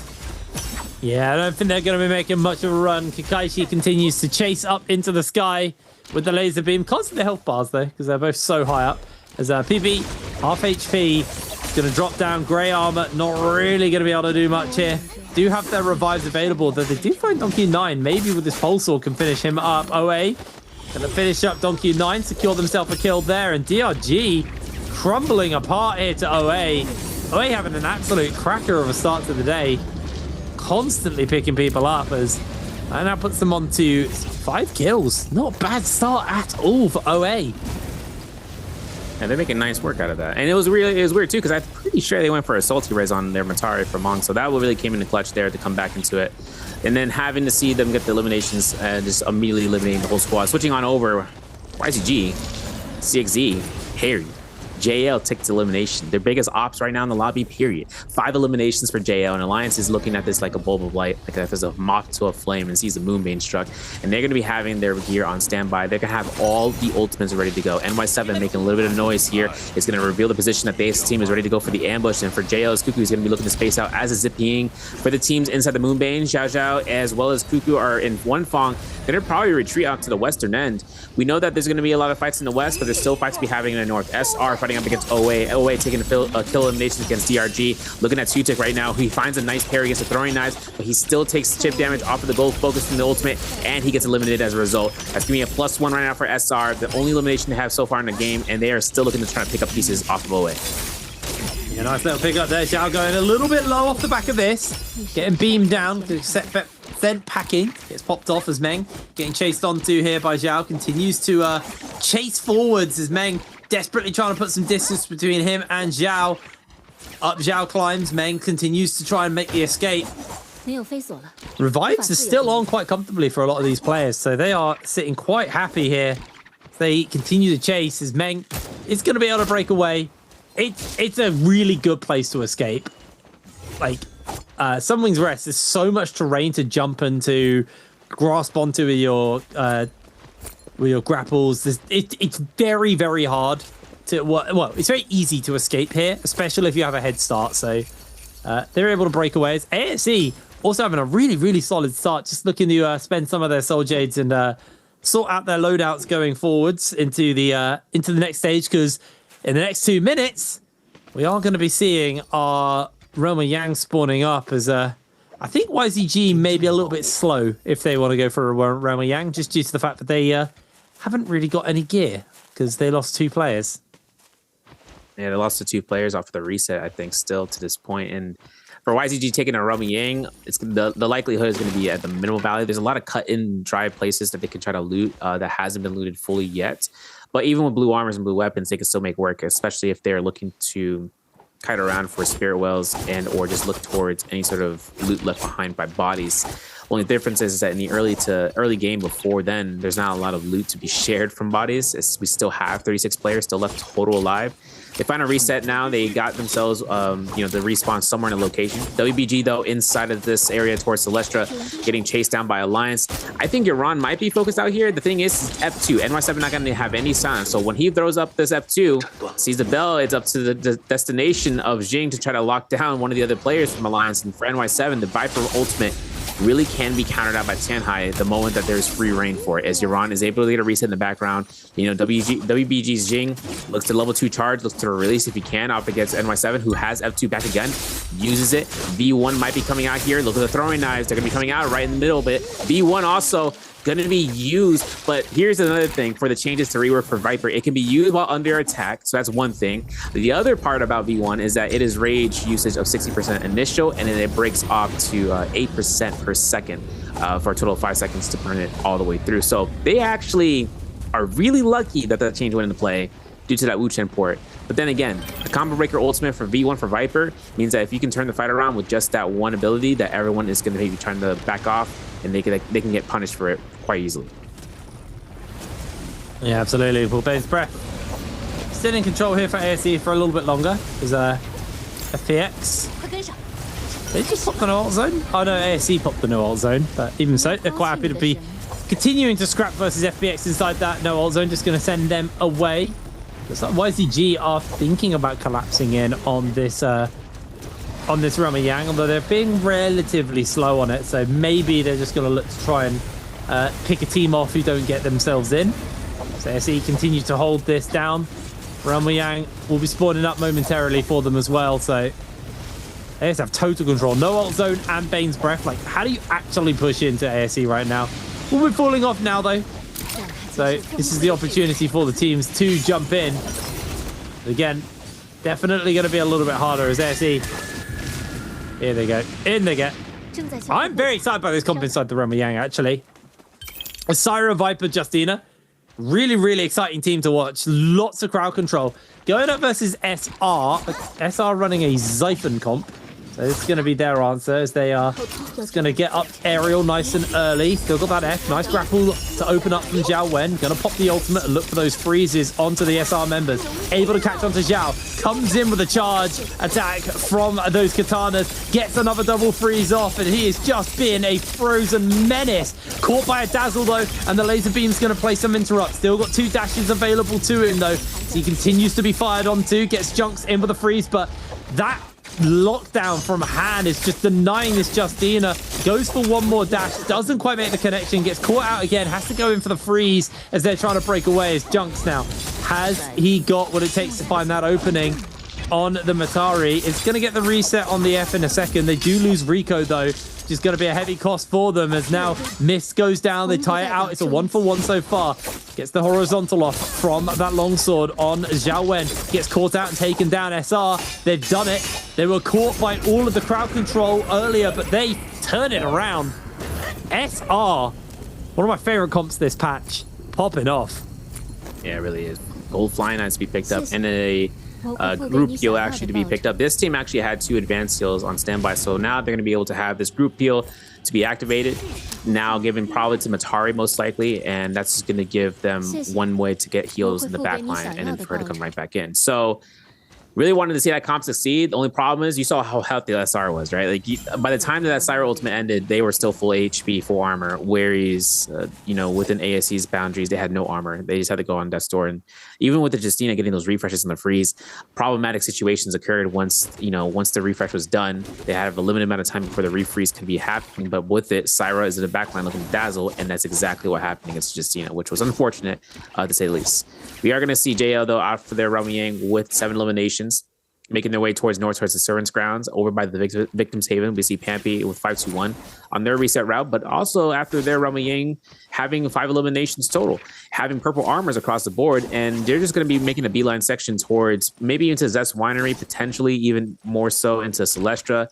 The circle looks to be more in terms of the northern side. We'll have to see, because these players are making these rotations past the bells and just seeing who they can spot out. For 5-2-1, for Syra, they are going to be one of the few left in terms of being alive. We do see that Bauda is on death's door with the Ramayang depletion, WBG, and ASC, as we saw previous into that Ramayang fight. And they're going to be making a jump on one team to another, regardless of the time on their soul form. They have to make that fight happen, and they have to happen soon. Yeah, they really do. Now, kind of just having a quick look at the overall scores right now. JL definitely still leading the charges. They're looking for a potential hat trick like YZG did at the beginning of the day. YZG have very, very quiet game so far. 0 kills, and They had that one fight which they lost. Was sent back in. It was JL who caught them out as JL jump up to 9 kills off the back of that, eliminating DRG from the lobby entirely. So we've got 3 players running, or 3 teams running around with that Remy Yang debuff on. So in comes the mosh pit. This is pretty standard procedure here. Junks chasing forwards, tries and fights that scale rush off, isn't able to get it. SR. And they deny JR a little bit more. Junks gets the aerial down, gets a massive chunk of damage out with those golden daggers onto one of the members of JL. Junks now just evading, getting grappled at as he's looking for bow shots. JL's Cuckoo's catching on, but there's going to be the grab. JL going very low. That laser beam being a real menace to get the punch off onto Junks, as now XX1 UO is going to go down. Junks gets re-grabbed, looking for the slam. Not going to be quite enough. The flamers coming out, but they've got the lockdown to potentially stop One Feng from killing Junks, but Junks is too low. There was no defense. JL's One Feng will go down in the midst of all of this. It's WBG making their way into the fight. They want to try and get themselves some cleanses done. I don't believe they were able to actually slide in and pick any soul blooms up, but here comes the lockdown, the freezes from ASU's Zhao Wen, as he is looking for his opportunity to get into this one. Can he find the lockdown this time? ASE making an escape away from this one, and everyone's just kind of scatters. It was a little mosh pit on the lake, and then everyone calls it. It's more a pond than a lake, isn't it? Yeah. Yeah, they call it the Yellow Leaf Lake, but it really has, it's not the size of a lake, It's not like we're going to Michigan and having the, square kilometers. But one thing is for certain right now, Forbidden Seal's active into this area, so players around the vicinity with the buffs could be looking into this alliance with that Draco Storm. Definitely could be looking past this area of just seeing any sort of points to be made to just catch anyone on the outlier position. But Rumying 2, that is what's going to be spawning in here. Spirit Wells have been located in the map. WBG want to take a front face value against ASC, and for WBG, we're going to see an F2 from the for F1 from the Viper Mist, which means that there is no sounds to be inbounded. They can still spam this out. B1 Viper comes out from Mist, and now it's whether or not Ron can get an iframe for the ultimate. He does, in fact, do so. Now, outside of the Forbidden Seal, the players would have to decide upon to catch them inside, but with Jing burning his Keelan guard, he's looking to try to disengage, gets one nice grab. Yuran will look for a second one, and with the grabs, he finds it. There's a slam down, there's a kill elimination immediately upon XEM, and then Yuran looks straight toward to pick up that Soul Bloom. If he can, boom, there he goes. Did he go ahead and pick it up? He can go for it. He tries it, and he did not get any sort of way of surviving this because all the teams are now locking into this Tianhai. Yuran goes down, WBG goes through. Yeah, as Bowden now continue to chase on. Just make an escape actually away here. The charm actually connects from NY7, gets the tether onto 2 members. That is going to pop any second now. That's going to break Zem as he's aerial. Can they find the lockdown? NY7's actually waiting, but down goes one. Alliance slide in to kill the kill. They do get sent. One player goes low, but Alliance able to answer out with another kill for themselves. And I was saying we haven't seen much from these guys today, but that's exactly what I want to see from this comp. You dip in, you grab a kill, you pop out. You don't overextend, you don't overreach. They still have NY7's ultimate as well, so they're able to comfortably contest this Spirit well. They're probably relatively close to getting all of the Tessa charms back up as well. We do see JL and 521 jump inside a realm with Yang. Again, incredibly quiet from YZG. Haven't seen these guys do much so far. Yeah, see what they're going to be doing up outside of the JL's One Fong, though, having ultimate ready to go. Drops down. Ooh, go for it. 1-2. Okay, ultimate. I like it. But then this ultimate might come out here immediately, and it does, in fact. So maybe One Fong is actually anticipating that immediate grab on Yin. We need to get this double grab, or we need to delete this Sire from the lobby here. F1's still available, so there's going to be an escape pattern for One Fong right now. Sees himself to see his teammate get dazzled. Not going to have any sort of issues, but he still doesn't have a real clear line of sight, even with its ultimate now expiring. Does not get a captured grab, and for One Fong finding out Yin, he does try to attempt for the grab after level 2 bling from the light beam, and then with Zhao Zhao going down here for JL, all that's going to be left is whether or not Yin can make it happen for his team. For 5-2-1, we saw them get their first Rummy Yang, not maybe the fight itself, but the victory lap with the Vermilions, and it looks like this might be a position, Jake, where they could go for a second Rummy Yang win up against one of the kill leaders in the game. Yeah, looks like they're going to be chasing on as 5-2-1. Got JL's Cuckoo in their line of sight. Cuckoo tries to get the lockdown. Actually able to strip away Yin's armor, but does lose all of his armor in response. Yin is going to get the parry off. That's going to be the opener. Cuckoo chunked out for the follow-up. The golden pole sword shredding through the armor of the JL members. There's One Thing desperately trying to make an escape away. The fans do a bit of work, but it's not going to be enough. Cuckoo goes low. Yin breaks away. So we cut over to SR and ASE inside their realm of Yang.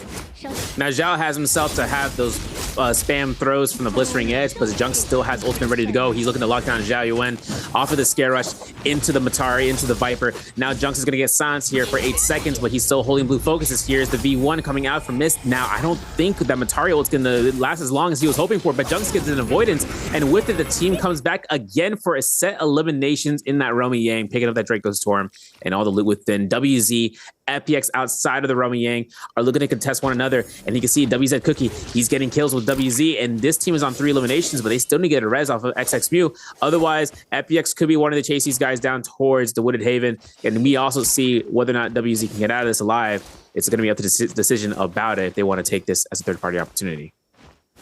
Alrighty, well, Cookie, I don't think they have the money for a rebirth, but again, it kind of comes down to, I haven't really been paying attention to rebirths this game, if there's any in the shops, but we're also at the point where the zone's quite small, so actually getting your hands on it. Oh, there we go. I was just talking about rebirth, and there it is. Rebirth Charm comes in. There's enough space for them to get that rebirth off. Alliance, I'm very happy to see them come into this game actually, you know, swinging, because we talked about it. I mean, I talked about it at the beginning, kind of criticizing Alliance for not quite hitting the same marks which we've seen out of them for a while now.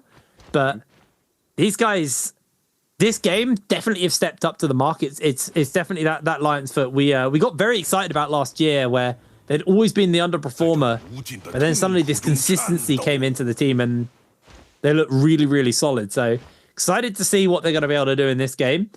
As currently just watching ASE do a bit of scouting in ghost form. They've got 6 seconds to go find themselves a revive, and then 3 minutes and 50 seconds to go find themselves a kill. So it's going to be a tough one for them. Here come the kill leaders, JL. They're desperately going to be looking for some teams to fight. Only 3 minutes left for them, though. 3 minutes 30. They immediately find OA's PP on his own, which is a really, really rough one for them. The problem is PP may be able to lead them towards Alliance, who have got the back and the turnaround. PP gets away with his life.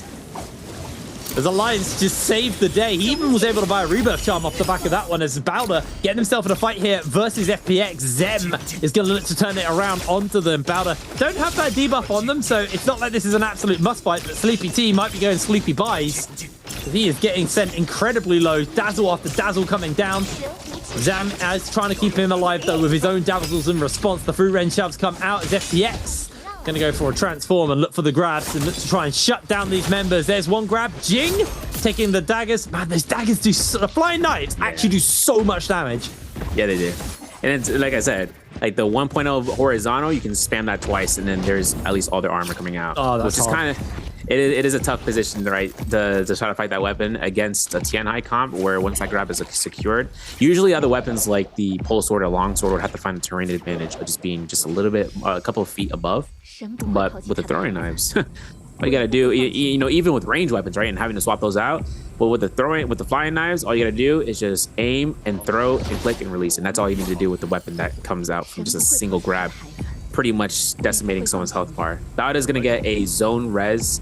I think FPX has been keeping track of the alive bar and seeing that this team hasn't been eliminated. So now ZG, look at ZG, man. Look at him on the map. He is hunting down. He knows these guys are looking to try to pick up themselves after their loss, and he gets an immediate kill against Jing. And he looks for the drop down blue focus. Man, it's an assassin, and he has the cloak and dagger to come through here for that elimination. That was so cheeky there from ZG. Just picks up a kill, dips back out. Into the potential waiting hands of YZG, who are gatekeeping the edge of the zone right now. This could be dangerous for Bowder. Zem maybe timing out. If YZG see this, they might get a free kill. Nope. Just going to time out to the zone. FPX are able to re-enter in as a Sleepy T. Just going to get himself back in just about. Now ASE actually find WZ inside the zone. XXMU going to get himself caught out. ASE able to kill himself that kill. That's their 9th kill of the game. They're able to cleanse one player off the back of that one, as now we're actually seeing Alliance getting themselves into a fight here versus FPX. Lockdown comes in, Revenge able to get the kill, as now YZG, 1 kill under their belt this game. Definitely not having as good of a performance as the members of JL were, who are about to time out for JL. They are in some serious trouble. They've been able to cleanse one player up, but ASE could overtake them on points. YZG, I mean, they've they got some serious work to do. They are only 1 kill in. I mean, they've done their work today, to be fair. Like, these next 2 games don't really matter. As long as they're good on their second game day, they'll be all right. But yeah. I think one thing is that YZG, even with blue armor, is like once these roaming depletion goes through, like, oh man, the gear pickup is gonna be it's gonna be sublime. Specifically because Cuckoo and Fanfang, right, are like one of the ones in the outskirts. So for Fanfang, he knows he has to die in the zone, and the realization that with ASE going for the Justina, going for a 2-on-1 swap in the middle, nice. And that's gonna be Cuckoo's downfall. That's gonna be a soul bloom to the Viper.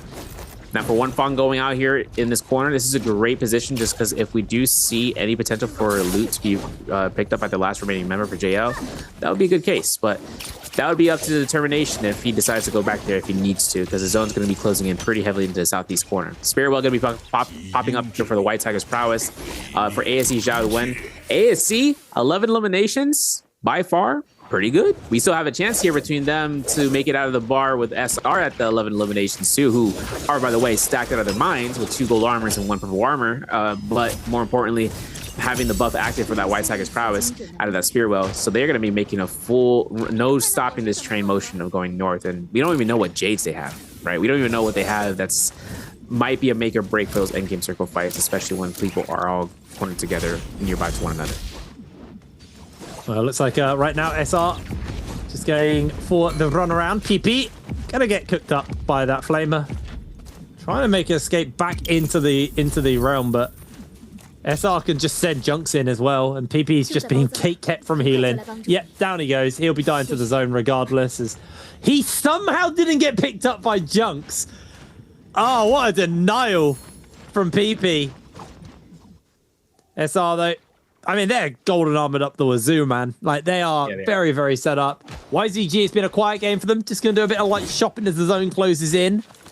See if they can get themselves a little something. But again, YZG, probably not their game. Just a kind of a few extra points to remain at the front of the whole lobby. As the rest of SR find Revenge. And Revenge can't even blink out. He is taken down in the middle of all of that. So he's going to grab a little bit of goodies. See what they can get off the back of that one. Head back towards the rest of the lobby. That final game, Bane's Breath breaking down. Just going to split the team. One thing gets taken out by the Bane's Breath. Oh, JL, it's gone so wrong so fast. Feels bad. Are they going to be able to pick him up? Now, I think he's the only one, like, last one to go through here. Not yet. That is actually tragic. Yeah, it is tragic. Also, Moonshot Storm. SR has Moonshot Storm and Aurora Burst. So, look at this. Okay, he didn't go for it, but things comes out for Junks right now, where he's looking for those ranged blue focuses into the golds. Connects it. Not the second half, but he does get a little bit of chip. But he has to look back. This team, SR, also have 2 advanced group heals. So, no one's dying anytime soon unless Moonbane says otherwise, and if the teams go for the immediate elimination off of a 10 high grab, or even with the Kylan. But Junks is separated from his team. They're trying to make sure they can go for it. They regroup. They're going to have this Moonbane, but they still have this White Tiger's prowess. Spirit Well to be thinking about. FPXGG gets a kill against CXZ from YZG as one teammate down. That's their Fairy Shen, and they're attempting a res here with the Syra ultimate. Will CXZ get enough heal back? Yes, he will, but he gets Whisk Throwed. Syra's still keeping him alive, keeping the dream alive. And he gets all the sustain for his white health to come back because of Syra's RMB, which is absolutely insanity. And then for YZG, knowing that the Fairy Shen ult is done, all they're going to do is wait it out for a couple bit, and then we can see fights happening. But 20 players left in this lobby, and all of them are in this corridor right now in this lane, just looking to try to find one person to the next, to try to find a target file selection, more importantly, because once one person gets eliminated, another person is going to jump in, and that's exactly what we're seeing from SR as they're pushing this with no recollection of whether or not they're going to get the Spirit Well. It is going to get cleared. It is going to be theirs, and they're going to get a full ult refresh. As they continue to fire away, Rico just putting some damage onto Pampy, sending him back into the zone for a brief second. Left with the dazzle, doesn't quite. Ooh, maybe Pampy picked up by SR. 14 kills to these guys. They are absolutely rocking it as ASE getting locked in the zone. That Aurora Burst is also available to them as Rico just going to spot out the fact that ASE are chilling inside a building. In comes the Meteor Slam from Zhao, and they are getting absolutely slammed here by the daggers, by the hurt. The freeze comes out as ASE try and find a turnaround into this one, but there's going to be the lockdown. Aurora Burst was going to break out. Rico able to break line of sight and not get caught with the stun, but somehow I think he was, as Zhao Wen gets the freeze on. Rico losing so much HP. Zhao Wen does a fantastic job of trying to turn that attention away from his team onto the members of SR, who are leading the charge right now on kills. Rico, he is in ult form, but he's timing out a lot of it right now. He's just looking to put a bit more damage down onto Zhao Wen. ASE, Zhao Wen incredibly low, freezes himself up, able to break away from all of this action for a brief second as Rico's ultimate has timed out. YZG been incredibly quiet this game, but they have found Zhao on his lonesome. 1 versus 3. Zhao's trying to make a break away from the members of YZG, but KGG needs to heal up before he looks to jump into any more of this action. Get some health back from a single pot, goes in for the freeze potential here.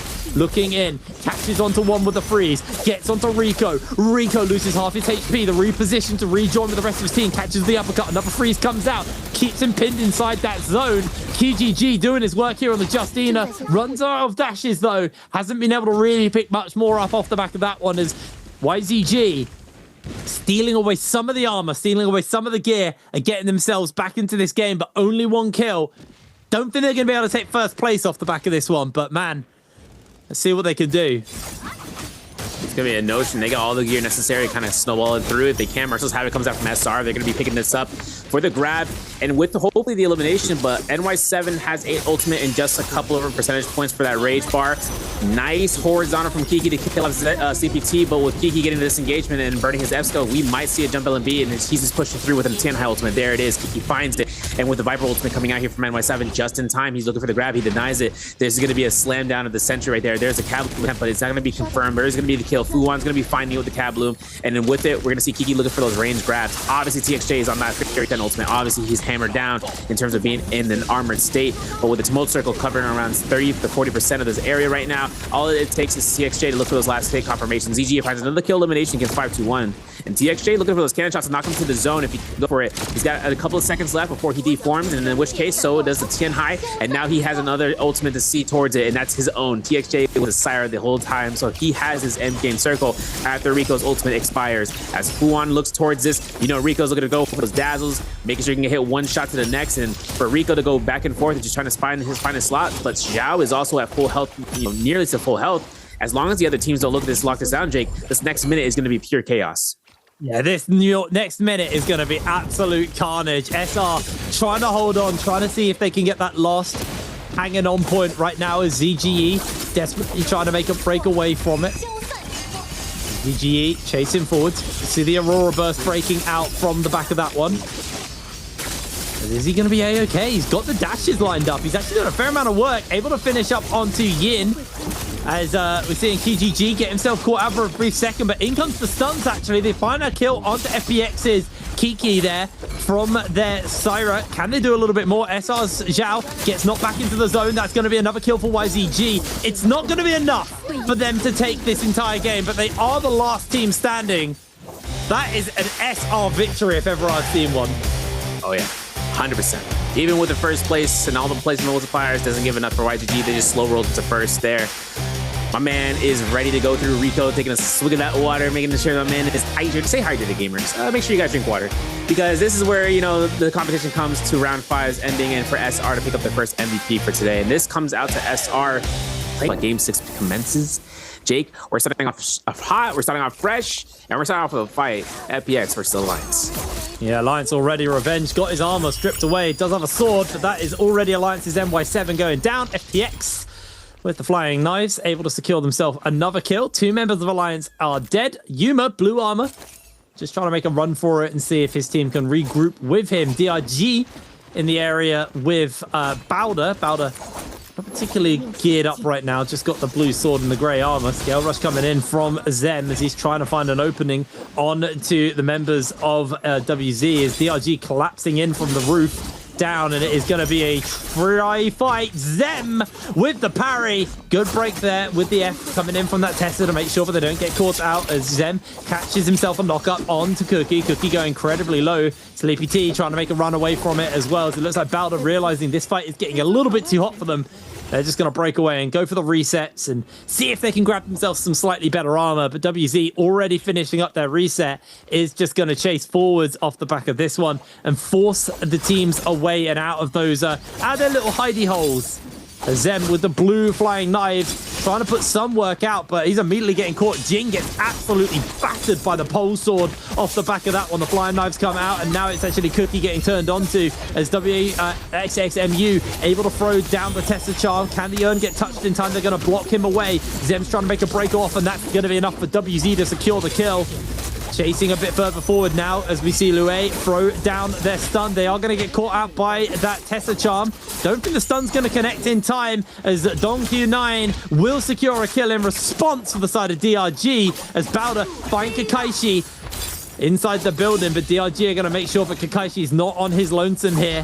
The Matari invisibility will do a bit of work as Jing is sticking to Kakaishi, but in come the wind wall heals to make sure that he doesn't lose his armor. Jing gets battered back, and now the invisibility is going to wear off. He needs to try and make a break away from this one, but looks like DRG continuing to try and apply some pressure now onto the members of Balder, and they're going to blink out. Do not want to be dealing with that. DRG, disengage.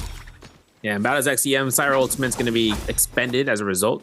Not having supplies, but off the salty res, there is nothing to be had. I should say. They have to find the loot off of this area, maybe even going to the northwest towards the broken down buildings. But WBG are not going to shy away from this. They are arriving from the north side. Purple weapon on standby, purple halberds more specifically onto Yaran. No specialty Js just yet, but they do have Moonbane from on Jing as their Matari. And Jing is in the front line right now. Jing being in the front line could just go ahead and just cast his Moonbane right now and just be the first one to just start action. And obviously when it comes to WBG just hiding out here, they just want to see what was going to be the next play. As for JL though, switching on over to the southwest corner towards Imperium, we are going to see Zhao off of his F2 using it defensively to back away, no armor on hand. Wonfong finds himself to get caught by the laser beam off of the pole sword into the extensions, but Wonfong has ultimate. He is not going to go down today. And Xiao Liu is going to go ahead with the active Skyline ultimate to try to confirm any sort of hits. Rico is going to be the one, but there is a lot of terrain to be griefing out this Tianhai for Wonfong. For instance, he could look for Junks, but Junks gets inside the building, and now he's in a fight between two targets throughout this area. Blue armor is going to be burnt out here in just a corner, and there's going to be one Matari ult to get himself out. Now, in the back line, you can see Bauda's CPT gets a kill off of his Zai as his Zai ultimate. And goes ahead, and you can see WBG getting a kill off of Jing in the background. You can see that in over by Arcadia, the fights are still happening, but SR taking their fights with the Zai ultimate from Zhao, used at this point in time to go for a 1-2 delayed 3-piece. Zhao Leo is going to be going ahead, going through, but Zhao makes sure he can get caught by the grapple on blue focus, make sure he can go for the ensnare for his teammate to connect the RMBs, and then that way JL goes down, and this is going to be their first set of eliminations. Wonfong goes back to the floating platform to find an armor swap if he could, but Junks is already on the chase game. The team is here to re-support him. FL is available for as a combo breaker. He throws a wild hitmaker blue focus, but the team's going to go down for the first set of lives, giving him a full reset value. SR up to 3 kills. Really nice little pick up there. It's Meng chasing forwards as you see a grab coming out from PP onto TXJ. Catches him here, but YZG already been able to pick up 1 kill on to the members of OA. They're continuing to fire away onto PP. He's about to lose that transform. The silence is completely staggered his play. He is still silent. He can't do anything. Down he goes as YZG able to secure that kill in Jumps 5-2-1 to see if they can win here versus the members of YZG. But YZG 4 kills deep now. Much more aggressive game than we saw last time out of them. They are just going to disengage. Want to go for those resets off the back of that one. And OA going to have to be sent off to the reset. Only their Zip survives. Nice start here from YZG. Very happy to see this because, you know, we talked about it, but in the last couple of games, they've been very passive in their drops and not really been proactive. That last game especially, they didn't really get a kill until the final circle. Now, starting off strong, getting those kills where you got those revives, and they can look to then set up, use some of those Dark Tide coins to try and control their chances of success inside a Realm of Yang. Yeah, you know what's crazy too is the fact that 5-2-1 kind of, you know, coming through here with the first time in the Xiphon comp, having 3 eliminations, having purple fan or purple throwing knives, but it's kind of I'm curious to see how they're going to take the next approach in the fight, because obviously WBG getting the Vulpine's essence will have that insurance policy of 1,000 heal, 40% mitigation for 5 seconds. That Jade alone makes things very, very difficult. We didn't see much value for it in the first Midoriya map, considering how fast the team got deleted from 100 to 0. But at the same time, I wouldn't be surprised if these guys can utilize it, inside of Romy Yang, where it will be of value, considering they do have the gear to back themselves up for purple rarity weapons and the scaling itself. Also, they got a good team for Romy Yang, because last time we saw it was a blind date comp who are just kind of dog inside a Romy Yang. The comp, unfortunately, Wu Chen is just not designed for that. So you're basically down a character. I don't want to see YZG grief, because they haven't got particularly good team for jumping into Romy Yang. So I just want to see them go to the Romy Yang, and then when people get close, just throw down all of the abilities, lock someone out, find a kill or two, and then blink out. Like this comp is meant to be played. Like I've said all day long. Haven't seen anyone do it so far, so that's what I'm looking for. On the other side, though, WBG running around with that Vulpine Essence have the perfect team. They have a Zython. Those teams are so good inside of Romy Yang, so definitely want to keep our eyes onto that. I actually missed who picked up the Vulpine Essence. I'm gonna hope it's their Zai, but we'll see, I guess. Yeah, I think Zai would be the one to choose it. Either Zai or the Matari, but definitely Zai, because Matari has a huge amount of sustain for those Fs for casting ultimate, so she can burst heal herself back up. Whereas Zai really doesn't have burst heal. She can only throw the ensnared with just a meter for the whip, and then afterwards, any gold focuses give a little bit of healing, but not to the extent of a burst heal. And then Syra. We are going to see in terms of the Jades, Xiaoxia Leo has himself focus slide. He is the Kylan that we're currently seeing. And as well as seeing a Vajra script onto Cuckoo, so in case he throws any blue focuses, he won't lose the weapon. This is actually a great chance. We can see the Jades. WBG still having no specialty Jades, only Vulpine's Essence as picked up towards Yaron, being the Zai and having it. His mitigation right now, kind of, lackluster for what it is, but like I said, these guys are just coming off the rebound for it, so no Jades really can be picked up in this succession. And then for SR, for ASC, over south of the Ancient Stockade, hoping to see if they can take this Valiant Challenger into the Romy Yang and succeed in a fight where they don't lose. This is going to be where they get a lot of money off this really, really well. SR having the purple fan, purple pulse sword on Junks, seeing about their opponent being WBG, having an advanced heal group heal on Junks, as well as a engraving focus slide. And this is going to be a fight right now, Jake, that's going to be determining whether or not the Vulpine gets burned. Yeah, that's going to be so big. I mean, SR have better Soul Jades outside of that Vulpine, but that one big Soul Jade there for WBG could be the difference maker, as Leo right now goes for the parry onto Rico. Great save there with the Meteor slam down from SR's Zhao, just to make sure Rico's not in danger. Once again, gets caught by Clang, not the full parry this time around, as Junks is making an escape away. WBG timing this one out a little bit more, as we now see Rico forced into the ultimate. Going to be looking for those dazzles onto the WBG members, as already Yaran going incredibly low, trying to make a break away from it. Has to Meteor out as he gets slammed down onto. They're going to try and keep Yaran sustained up here with the orbs, healing him up. But it just looks like the other side there, Syra, is just doing their best to try and keep Yaran alive and not doing the damage, where Rico's playing full aggression mode right now. Caught inside the cone from the chain scythe, though. WBG have been able to find themselves a little bit of safety net, throwing down the F to try and get himself a bit of a save, as Yaran will go down. They find the knock up onto Rico, and that Vulpine Essence did diddly squat. It was the power of all of those purple Soul Jades that SR had, and how aggressive they could be with their Syra was the big defining factor in this fight. Leo goes down. SR make it look easy. Yeah, especially considering on Rico's point of view, we weren't able to see it, but he was locking down on Yaron in the sky and just hoping to try to see the pathing for the knockback. He confirmed the knockback. He burned Vulpines, but right after Vulpines, in order for Nuts to have much value, got the Dazzle. And that Dazzle really just put down the pressure of having to worry about his eye with 1,000 HP and then coming right back into it. Now for Rico, having gold halberds picked up from that. Explosive armor is also picked up.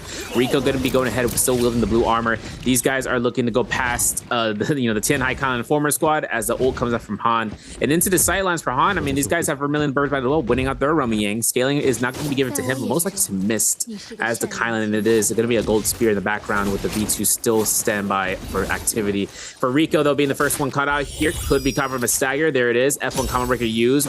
Hold check, giving Zhao enough chances here to direct his attention towards him.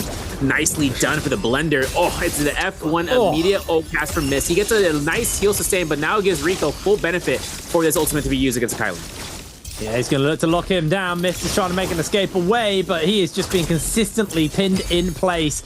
Laser beams coming out. There's the dazzles as well. Rico making sure everybody stays as healthy as possible. He's going to try and catch onto Mist. Doesn't actually able to connect in. Just healing up Zhao, who's getting a little bit low. Mist re-engages back in. They need to try and get these orbs in. Heal Zhao up. He throws the chain scythe down onto Han. Dashes are going to time out onto Mist as Rico's ultimate also will wear thin. Goes for the dazzle. Parry onto Han. Failed to make sure he's not in danger. I believe Rico was able to pick the weapon up as Yoran slides in and secures a kill for his team. Meteor down. He can look for these cleanses. This could be huge. That's 2 kills over the WBG. Have they been able to pick up the Soul Blooms is the big question as Yoran is incredibly low. He hasn't got a Soul Bloom cleanser. If he dies here, he's in danger. Another Meteor comes out. Junks is low. The healing from Leo is big. And somehow WBG slide in and secure themselves everything they need. Soul Blooms are plenty. WBG, lovely third party on that fight. Absolutely beautiful. Great wins from those fights and those engagements, as well as Death Story being right onto the play from the Zyburn. But with the heal back, you know they got it. And now it's going to be where Yoran and his team are going to be leading out with 8 eliminations into the lobby, alongside with SR, who are on that res duty right now to just look around before the next Roman Yang, or even to find another fight. 521 though getting chased down here from Team Bauda. Team Bauda actually making sure they can try to look for 521 as they are disengaging pretty hard. Now, I'm looking at 521. All the members are still alive. And Team Bauda needs to get rid of this Roman depletion. So this is going to be a fight that whether or not they want to take, they're going to have to take it regardless. 521 Yin having gold flying knives on active usage. He's going to have Vermilions for another 10 seconds or so. F2 comes out here, and for XCM, they got another minute and a half to commit towards this fight. XCM proccing out the Syra ultimate. The Batari ult comes out from Jing. Sleepy T doesn't have to need to pop ultimate here, just in case he needs to. This is going to be up towards the players getting eliminations. 521 Pampy goes down. Vermilions number 1 goes they got through. 1 second. Now it's going to be a Yin going into active usage because he ran out of the Vermilion. So now it's him disengaging while the new team JL rushes right into this for a third-party opportunity. Yeah, Bauda actually being somewhat denied of these Soul Blooms. So there comes the dash. Dazzle doesn't quite make the connection. Zem trying to make an escape away from XX1 UO. He goes in for another dash. Doesn't actually make a connection on that one, but this one will hit. And down goes Zem. JL able to cleanse up one of their players. Don't know if they got more than 1 Soul Bloom there, though, sadly. So it's just a single player who's staying in this game as Bauda going for the escape. They were able to cleanse Jing. Were they able to cleanse anyone else? Bauda. Yeah, they cleansed all of their players and then lost 1, sadly. Oh, no, they cleansed 2 and lost 1. But could go for that rebirth charm. The problem for JL is they're going to be chasing onto Bauda or 521 or whoever. They don't have time. 30 seconds is not enough time. One thing can go for a transform, but he's not going to be able to de-transform and grab a Soul Bloom in time. So I think JL just going to have to give this one up, but YZG find themselves in a fight. They are eliminated by WZ in the middle of all of this action. Yeah, over by the Gate of Heaven, over towards Imperium. That's massive. We lose out another Viper Witch and Tesla comp. 5 eliminations. They're premier comp too, but I guess not just not having a good run after that first Roman Yang. We're to see whether replay had occurred towards that. However, Roman Yang depletion, about to pop 2 of these players out here like a, a balloon. You put a needle. There it is, goes down. Jaja Leo is going to be the only one left alive. Now 2 players are yet to be res, and hopefully see about the money gain going through. Now, let me take an update on terms of SR's Jades, because they've been doing pretty good these past couple of games with Jade selections. I'm having them on standby. So for SR, going to have the advanced group heal still for Junks with that focus slide. He is going to have a jabbing and an alchemy level 14 with a ruptured Gale Ore, and then with an armor pierce for Rico with the quick charge undercall and to the Tai Chi fan. Now, Tai Chi fan, usually going to be a really good choice. We saw Yodo use fan, but more importantly, just using getting an uppercut and then switching off with a 2-1-1, which means you can self-swap your weapon. That's something the players usually do. But Jake, there's going to be Roman Yang number 2. SR are stacked as it is. I'm not even sure WBG have a chance of actually coming back here live, but time will tell. Yeah, let's find out as Zhao right now has got his ultimate available, but he's just been caught out by the dazzle. The Syra interruption is so annoying as now another slam comes into Iran. Zhao's going to be put on the defensive. And this is the thing is if your Zai goes lower in the mirror matchup, Your Syra is just healing on top right now, but Yoran dashed in to one of the heal orbs onto Zhao and got caught by the dazzle from it.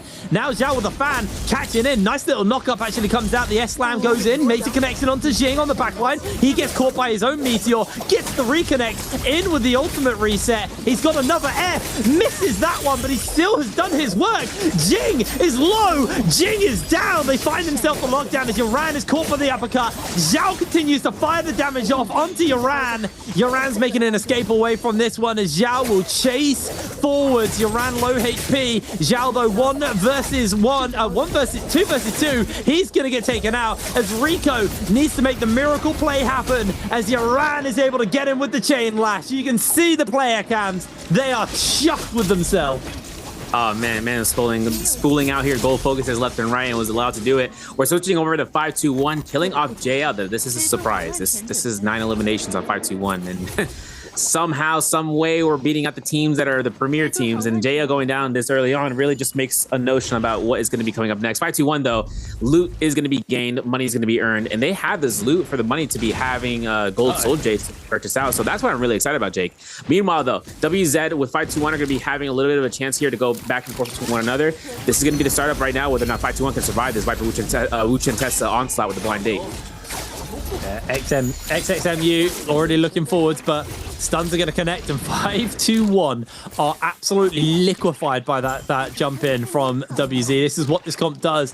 Got themselves the golden flying knives as well, so actually going to be able to do a lot of damage with that. I don't think they've got Moonshard. God, I'd love to see it. It's such a fun Soul Jade. It's like Aurora Burst when it first came out. Like, Aurora Burst was so cool when you saw someone get caught by it. Just the amount of damage it does, and the silence, and just everything that Soul Jade offered was, I mean, it is still crazy strong. As SR looking for the Meteor, they do miss the first one. They get the reset off, though, from the ultimate coming out here from Zhao. There's to break away, and the blink away. SR unable to connect it into a kill. Committing a lot of ultimates, though. That is going to be costly for them. Still got 4 minutes on their debuff, so plenty of time to go for it. But the RG have zero interest in fighting. They're only rocking blue armor right now, but SR, golden weapons, incredibly set up. They just need to get these kills and get themselves cleansed so they can carry on with the game. Got a bit of time, though. Gonna do some shopping, see if there's maybe some rebirth charms available. That is always potentially an option. You can just send someone into the corruption to die. So it looks like SR have actually found DRG on the low ground. Zhao got a little bit scouting mode right now. They're going to drop down onto DRG. Donkey 9 in danger. No ult zone can be popped here if they want to. They throw the urn out, and there's the no ult zone. So they've got the potential tether coming out. DRG find Rico. They knock him back with the F. That combo breaker being pretty big for them here. DRG get onto Rico. Rico's health bar is just absolutely stripped off him. Kakaishi's able to secure that kill. Really, really nice here. Remember, though, it's a bit of a dinner bell. You see the no ult zone go down, and you know people are fighting inside. Third party is there as Alliance come in, finding onto the members of SR. SR already down a player. This is so dicey for them. You're going to get chased out of the no ult zone by NY7, who continues to chase forward, but he's got ultimate, so he's sitting happy. Able to dodge away from getting caught by those halberds. Looks like he's going to continue to chase forward onto Zhao. Grapple lock on. There's going to be the knockback from the ultimate. NY7 chasing onto Zhao, but looks like he has been able to break away briefly, but Revenge keeping the pressure up. There's the Furen shove. Now, Zhao, I don't think you're going to be surviving this one. Too much staggering. Alliance securing themselves their second kill of the game, and coming off a good game after game 5. Not as great of an opener, but 2 kills now. They're sitting all right. Yeah, it just makes SR kind of having this position right now for the Rebirth charm to be picked up from the Spiro. Intense. Now they can pick up a target. Now they can go ahead and have someone fully alive for the remainder of this match, which is going to be Rico. Nice option here. But they still have a minute and a half or a minute and 50 seconds for Junks in terms of just finding one soul bloom, right? One soul bloom to make it out here. WG Irvan just looped into the existence as he came from Azoth Peak, most likely, and he's with in the forefront of WZ now. WBG sees Junks as they come through off of the catapult, and that's going to be where the connections can be had for Junks. Oh my goodness, the flying knives R&B really just came to the clutch there. Junks is going to be having no survivability here. The pistol shots, the musket shots. Junks just has very limited options right now, having this wall and an F2 from Leeway, insult to injury, pulling it off here. With WBG though, looking to pick those up. Looking for the R&Bs, 6 to 12 eliminations actually for WBG. So being the kill leaders in the lobby are going to have the time to loot the body as well as just backing off throughout here. But like I said, SR's team had probably the most stacked Jays in this game. So any teams that have picked up those loot, such as the Focus Slide, Phantom Step on Jing, as well as a Desperation, it's going to be up to the case because a Cloud Reaper on Iran with the Tuna and the Sunwing shot really comes into clutch, especially when that Sunwing becomes into a slow shot. Yeah, absolutely. Well, WBG very set up now off the back of that one. Only 9 minutes left in the game. This game is absolutely rocketing by Alliance. Still got all of their players available to them. Also very geared up. Double Golden Soul Jades on Revenge. You can tell me which ones those are because I have no idea. But Meteor lands onto NY7. Gets a big chunk out. That's going to be the fight for the Spirit. Well, and half the lobby want this. Everybody is fighting over it. Leo makes forward. Han goes in for the Transformers. ASE are now going to take this opportunity to try and pressure up onto this one. Leo just playing evasion away from Han. Is able to get himself grabbed up, though, as Han is going to evict him from the lobby with a swift punch. Disengaging away. And ASE still remain in control of this Soul Well, although WBG not willing to give it up yet. Yoran's in the area. Han's going to be timing out on his Transformer. I assume the moment that happens, everyone's going to jump in. Alliance make their way forward. NY7 loses a lot of HP. Revenge throws down his ultimate as well. Han, no way to catch this Syra now. Needs to be very careful as Alliance are able to muscle their way in, heal their team up with the orbs. I don't think anyone's really going to be able to contest them yet. I think everyone else is just backing off. Don't want anything to do with it. Yeah, it might be a spotlight right now for Alliance to try to confirm this buff. They are going to have the Takeda Furin to push back anyone who wants to contest this area of control, but now it gives them full reign. They can now kite the buff and for the refresh, for the ultimate, and allowing for the extension of the Mystic Might. And there is going to be the case. Finding gold the defense Jade. I'm curious to see which one that is. That could be Hepta. That could be Razor Swift. There's a lot of options right now for that Jade, but having to pick up the gold armor is more so the important value. Rico, though, holding out for dear life. Advanced group heal. Maybe he doesn't really need that group heal right now because he's by himself, but he's going to be holding out towards the north gate near the Black Tortoise Gate in the north side of Imperium. NY7 going to the northwest of Imperium, where there is a slew of characters between 521, WBG, and ASC, who Han had been caught out here for just a split second. Doesn't have Tianhai ultimate, and you can see in the background a lot of throwing knives we had here. ASC's missed, was switching on over towards it with the pole sword, but Jiao Wen having to get chased down here between all the targets. There's going to be Han first target on the flip side for Mist to look for it, and the swarm shots to be coming out here. For NY7, though, all it really takes is one connection for the Tumultuous, and then that's going to be chip damage coming back and forth. The flying knives really just comes out to have the mid-range, but then there's NY7 proccing his ultimate, knowing full well the value it's going to provide if he can get a lockdown for his teammates. Alrighty, well, Mist just chasing forwards here. Has still got those dashes on to Han. Han is actually very low. Alliance able to finish him up. Mist has been caught by that tether. That's going to connect in onto him. The Alliance just continue to control, knocking Mist back into that zone and make sure that he takes as much damage from that corruption as possible. ASE, don't think Mist is going to be able to pick up his teammates as Alliance have been able to get a brief pot off as Zhao Wen has been caught. Mist is just going to jump back into the action and decides that is not worth it. Alliance knocking him back into the zone. Mist gets some healing in from his zip. There goes the dazzle. It's not going to quite connect onto him, but Mist is just locked in place. No ultimate. The combo breaker is not coming back for another 20 seconds. And that is a very stacked Alliance securing themselves another kill. ASE are eliminated from the lobby.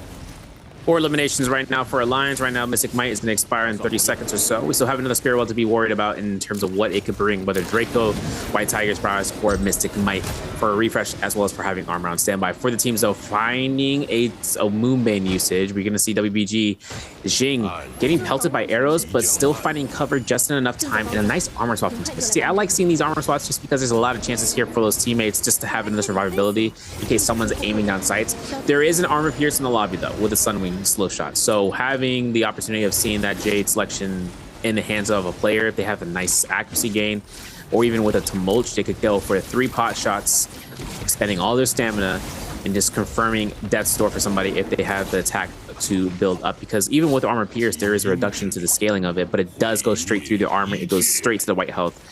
So as long as there's no HP Jades and a lot of mitigation, the team player could be knocked out. Now, over by the Brilliant Cave, you can see the entrance towards this with 521 having ambushed against Kakaxi here, finding a nice set of blue focuses. 521, 10 eliminations, first game playing a Siphon Syra, and they're doing work with it. Spearwell is also spawning in here towards this area, and Whether or not Revenge is going to have full usage of his ultimate, I'm pretty sure that if NY7 doesn't need to proc ultimate early on, that he could hold this for the buff. It's the White Tiger's prowess. He pops it early. He looks towards looking for the RMBs if he can set himself to be readily up to go ahead and launch back. As you can see, Yuma's Cloudweaver is coming to clutch here as he's able to get those knockbacks with the Tesla ultimate from Chacha Mew. It's going to be making it happen, but there's going to be another defense shade to be picked up here. NY7 squad is now fully stacked out, all gold armors with the White Tiger's prowess and the refreshing the ultimates to pressure this one out here. Not sure hip grade, but I think 15 players left alive comes out to strengths, but DRG are definitely going to be one of those getting knocked out early at the 17. Alliance really been just on the aggression here with this Takeda comp. I believe they're the only Takeda in the lobby total, and right now these guys are stomping everyone. All of our monks are knocked out as well.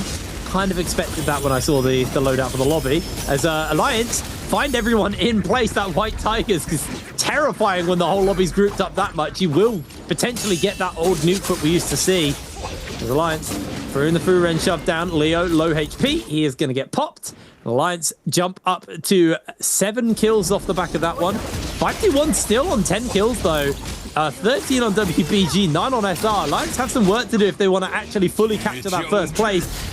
Gonna see NY7 go aerial, chasing on for the kill. Pampy's making a breakaway. He had to armor swap to Grey Armor. He is so weak. Throws out the chain scythe, gets the knockback onto NY7, but he is continuing to pressure forward. They still have that White Tigers on the side of Alliance, as it's just a tunnel of death right now. Pampy caught out by the Dazzle, caught in the knockup. Alliance continue to chase forwards, though. They're not actually really able to connect much more. Looking for another Dazzle coming out from Revenge is not going to happen. They're just going to heal NY7 back up, as though Ivan gets himself caught out. 60 seconds left on this White Tigers as well. It's going to absolutely obliterate people if they get too close, as Alliance find out onto Bowder's Sleepy Z. He's just going to get caught again in the corner. Golden armor across the board here. Alliance, so scary. So scary. I know one thing is that Sleepy T and Jing are trying to hold down the fort with flying knives into the ultimate for the Zai. That's only a limited amount of time right now.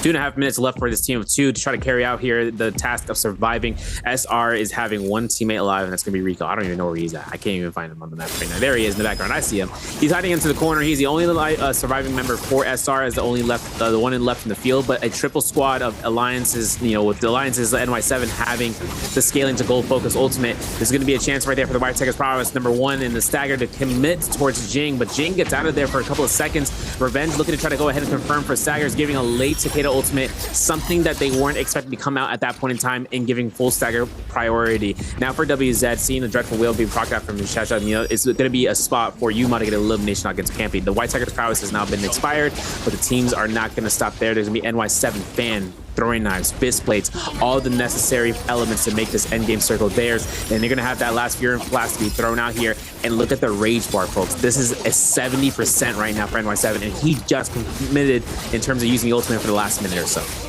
Yeah, the fact it's almost back up is absolutely brutal for them. Alliance Revenge is very low right now. The Sandstorm comes out. They're going to use this as an opportunity to pot off. They're not really going to get many more opportunities to go for that pot. Revenge putting some damage down. That's going to be another kill for Yuma, putting them on to the 11 kills at this point, as they do find the lockdown on to the WZ members underneath the bridge, but they are getting absolutely blasted.